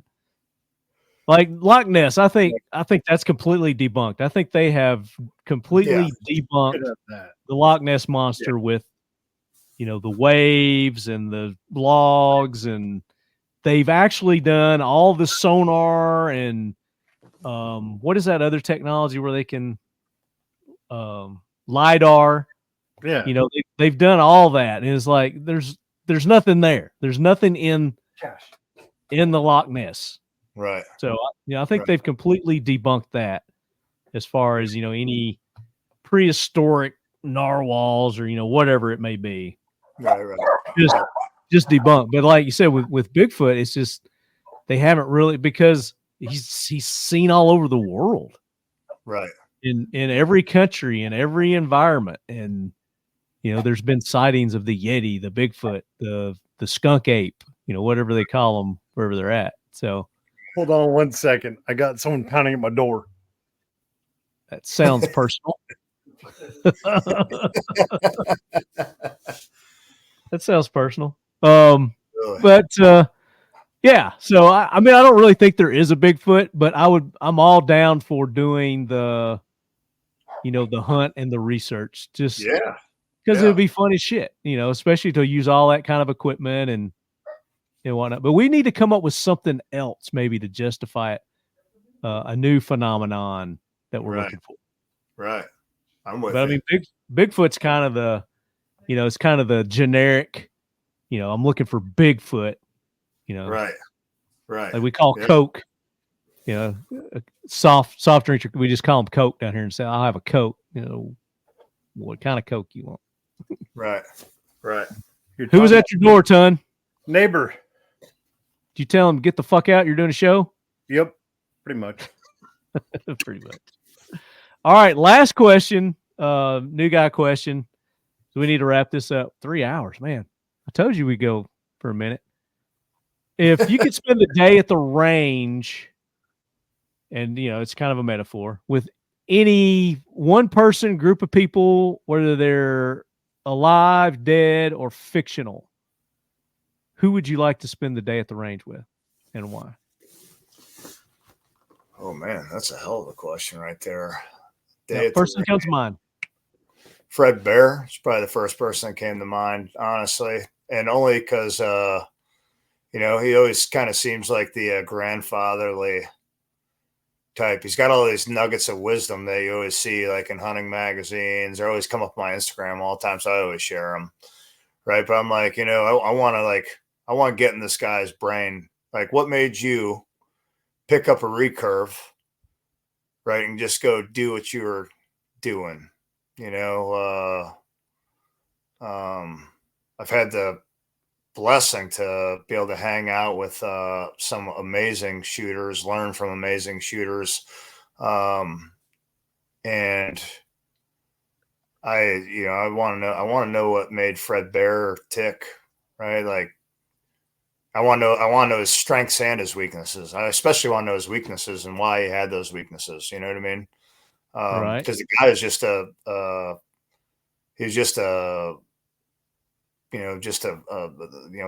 the godfather essentially of hunting of modern day hunting, really. Archery hunting. Yeah, dude, he was the man. Yeah, right. So are you into?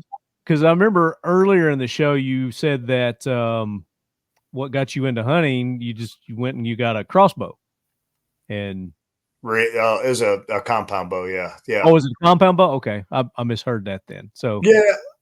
So I started with a compound bow because I was like, oh, it's got to be primitive, right? Like, and I've been in the Marine Corps and done deployments, and I've gotten to shoot two-legged critters, and so let's do something primitive. And then, so like there was this huge running joke that year when I was hobbling around, I did draw back on a deer. My son was he was about 5 at the time, so he was laying at my feet, wrapped up in a poncho liner, and I drew up on a buck, and he sat up. I was like, "Dad, a deer," and that thing was gone. Well, I didn't shoot a deer probably for about 4 years after that because I was like only a bow, but I was also like healed up and had deployments and all that stuff, and schools and that. And Although, you know what? I'm gonna get a muzzle loader. That's primitive. So that's what I shot my very first deer with, was a muzzle loader. And then I was like, you know what, self, you love anything that flings a projectile. Like, quite literally, fucking deer hunt and kill a deer with a wrist rocket, I would do that. Air rifles, yes, check, let's do that.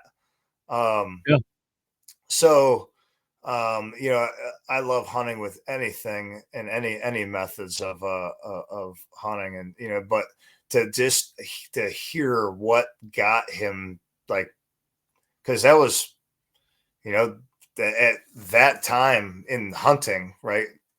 In hunting history, like, nobody was picking up recurves and hunting with those. And Fred Bear, like, just made the industry, just turn it on its head and explode, essentially, And, plus then I want to hang out with him and Ted Nugent at the same time. That'd be super cool, right? I hope Kid Rock is our generation's Ted Nugent, but the whole Bud Light thing is kind of like, hey man, come on, bro, let's come on here. Yeah, he pretty much ruined it with that whole thing. But again, that's letting those people hijack something that, you remember the commercials they used to do with Bud Light, Great American Heroes. Those, they had the best commercials, back in. I still didn't like Bud Light, but I loved their commercials. Or the Budweiser with the frogs, Bud. Yo, let's keep it simple here, Anheuser-Busch. What are you doing? Come on, bring the frogs back, Bring the Great American Hero back. Bring the frogs back. Yeah, bring all that back. So, I mean, I can't fault him for saying, hey, this was something that I owned before these fuckers tried to hijack it. I'm taking it back. I'm all for that. Yeah. Take it back. Take Bud Light back. Make it make it manly, masculine again. Right. As if it ever was, but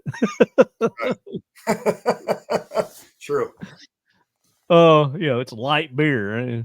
Yeah, light beer is light beer, It's like the 300 blackout of firearms. That's You're welcome.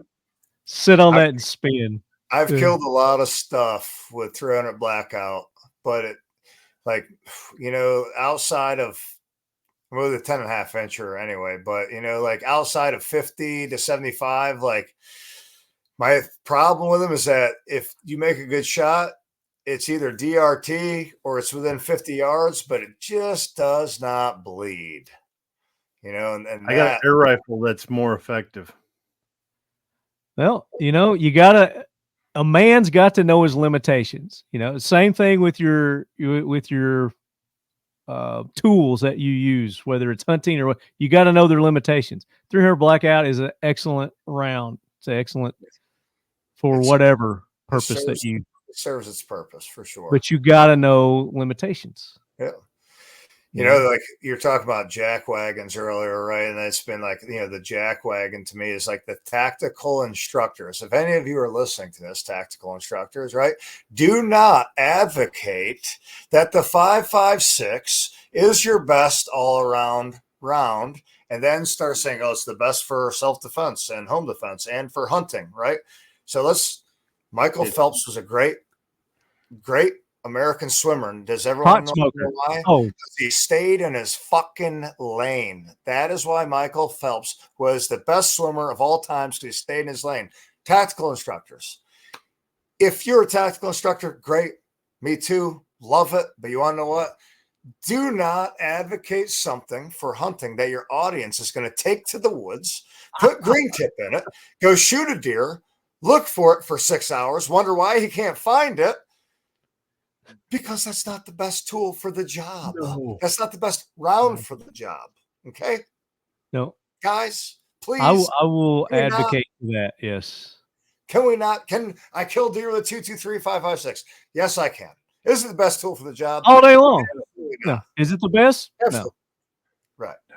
No. Anyways, yeah. So there we go. All the way down that. Is it the best for certain scenarios? Yes. Maybe. Right. Depends on the scenarios. Right. So. Anyway, yeah. Anywho, There you go. Ryan, you made it through the new guy questions. And you did it like a champ. You had some of the best answers that we've had in my 13 years of doing this, especially the story there. That was a great story that you on the front end there. So, Ton, did you have any questions for Ryan? I pretty much went through our guy. I skipped a couple of the new guy questions, but we're running long on time here. So no, I'll ask him the questions when I drag his ass down here to go hunting. Yes. Well, please. you better invite me on that hunt too, because I want to come down for that. But you're more than welcome anytime you want to come to Tennessee. I got a farm. We do a little whitetail hunting there. Love to have you. Awesome. We'll get together at GOA. We'll all get together at GOA and bullshit. We're definitely going to do that. That's coming up sooner than later. So I'm looking forward to meeting you in person, Koup. I look forward to it as well. We're going to have a good time at the GOA. I don't think the GOA knows what they're getting involved with us. So I don't think so either. Not many people do. No. So, Ton, with Firebird, we had talked about doing another kind of a mystery coin challenge giveaway at GOA. Are we still planning a mystery giveaway? We're going to do a giveaway at GOA. I'm going to laser up some new stuff. And it may be available to people who don't attend as well, because we're going to try our best to do live broadcasting from there. I'm going to be helping Ton out at the Firebird Targets booth. I'm not going to have the studio set up, but I will be there. And like I said, Evan will be there. So there's probably going to be some shenanigans that will ensue. And maybe we can get Koup involved in some of our shenanigans. But we're definitely going to do a giveaway, some sort of a mystery giveaway, whether it's for people who attend or people who tune in for the live connections willing, of course, live broadcast that we do. I mean, we'll do a video or something, but we're going to try to get you guys that can attend involved. Definitely. Oh, yeah. It's going to be good. Yeah. So, one more time, Koup, give everybody all the information on the reason and what you got coming up next for the reason. Yeah, you can find us at thereasonoutdoors.org or The Reason Outdoors on Instagram, Facebook. Actually, I believe we're on TikTok too. My media guy handles X. I will not download that. That's another story. But yeah, so we're on there, The Reason Outdoors. You need to get on Rumble. Get your dude to get you on Rumble. Yeah, we'll work on that. We'll work on that. Fuck you too. And we got our 5-ton giveaway coming up in the next couple weeks, and an iguana hunt going down in the next couple weeks, and down there in Florida with T-dubs and tropical trophies, and hopefully, Florida. Yeah, a little fishing with Blue Gabe too, hopefully, and we'll go from there. So, can you eat iguana? Oh, absolutely. Yeah. It's good eating. Yeah, it's good eating. It's good eating. Where in Florida can you go iguana hunting? West Palm Beach is where we'll be hunting. Okay. What do you hunt iguana with? A 22 caliber Rapid Airworks air rifle. There you go. Top of the arc and scope. Bam. Throw a suppressor on there. Can you? Oh yeah, a little moderator action. Doing some hood rat shit with your friends, except for it's all legal, baby. I like that. There is some folks that drive by, flip you the bird, and tell you to go F yourself while you're shooting them things in the canals, but that's all part of the fun to us. Are you going on that hunt, Ton? What's that? Are you going on the iguana hunt? I'll go on as soon as I get an invite. I'm going. Oh, I didn't know if you were going. I was going to say you need to get Hammer involved in one of those hunts. I bet Hammer could organize several hunts down there for you guys. Hammer's our buddy that works at Keltec. You'll like Hammer. He's a hoot. Hammer's pretty fucking fun.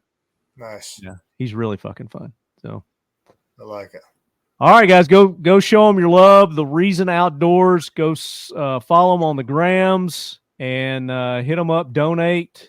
If you've got some personal time and donations, you got land where they can go hunt on. get in touch with them. They're definitely just starting up, so they could use your help, lead heads. Go show them all the love. Absolutely. And then Firebird targets. You guys want some awesome, explosive, fun targets? You go to firebirdtargets.com. Use the code TL15. I remember TL15. You get 15% off any of your orders at Firebird Targets. Got the hat? Wearing the hat? Hell yeah. You guys selling the hats? You selling the swag on there too? We're getting more stuff right now. I might be ordering patches before GOA too. Okay. So there you go. We got some patches coming. But make sure you go show all our sponsors the love. Mission First Tactical, this being the 4th of July. I know a lot of people are having like crazy sales. I think Mission First has some stuff as low as as much as 70% off. And I think you can still use the discount code, the Talking Lead discount code, and get an additional 20% off. I mean, it doesn't hurt. Try it. But I'm pretty sure it works on their sell items also. So you go to missionfirsttactical.com, use the code LEADHEAD, and you get 20% off your order. Anything you order, their belly band holsters, their Kydex holsters, their leather hybrid holsters, their AR accessories, their new translucent magazines, the whole new meaning of translucent. This is the kind of trans you want in your life. Got one on my Kel-Tec PLR 16. Got a blue one there. So go check them out. And then, of course, Seal 1. You need to clean your little piggies, your guns. You go to Seal 1. Works on air guns too. Seal 1 and done for all your gun cleaning, lubrication, protection needs. Use the code LEADHEAD and you're going to get 25% off there. I think they might be running some Independence Day, 4th of July deals too. Did you know that the 4th of July is actually 2 days after the Declaration of Independence was actually invoked? So we don't actually celebrate it on the actual day. Just a little bit of trivia there. And Kel-Tec, of course, Kel-Tec, you go to their website, keltecweapons.com, use the code LEADHEAD, get 15% off anything except firearms. You can get 20% off. They got cool stuff there, shirts, hats, flashlights. Used to have knives. I don't know if they still have knives or not. But if you want to get a discount on guns, you go to Pioneer Arms Corps US to get the most badass AKs on the market today. Imported from Poland, and they've got an American touch done to them. Everything's finished and done here in America. You can use the code AK Corner. That's as in the Talking Lead AK Corner with a K, AKKORNER. Use that code and you're going to get an additional $25 off your firearms purchase and 2 additional magazines. Now on their website, they're already marked down like $100, $200 cheaper than you can get them anywhere else because they're blims. You know, they're blim models. They only have their blims for sale on there, but they're solid and they're going to work just as good. And you get their lifetime warranty on the blims as well. So if you ever have an issue with them, 100% life of the firearm. Pioneer Arms US, use the code AK Corner and do it now while you can because these aren't going to last. They're going to sell out of these, and they only get a few of the blims in at a time anyway. So constantly check the website, pioneerarmsus.com. AK Corner, Alpha Kilo, Oscar, Romeo, November, Echo Romeo. Is that right? Got it. And you got to use these codes, guys, or they're going to go away. Use them or lose them. So if they see you aren't using the codes, then they'll take them away. But we got discount codes everywhere. So if there's a company that we don't have one for and you want one for, get in touch with me and we'll try to make it happen. So that's it. That's all I got, guys. Happy 4th of July. I hope that Koup, you and Ton both have wonderful 4th of Julys. I know Ton's going to be doing it alone because his wife and kids are out of town. I invited him to come hang with me, but he didn't do it. What plans have you got, Koup? You got big plans for the 4th? So tomorrow's my daughter's 10th birthday, and then on the 4th is actually my wife Kelly's birthday. So we'll have some folks over to hang out at the pool and celebrate her birthday. And then we're gonna, my neighbor, he's a big into pyrotechnics, and I love explosions as well. So he's got remote firing devices. So we're going to. I want to be at your house for the 4th. That's going to be a good time. Definitely. Hell yeah. He does the remote firing device. Go light bulbs that don't go off, because that's my favorite thing to do.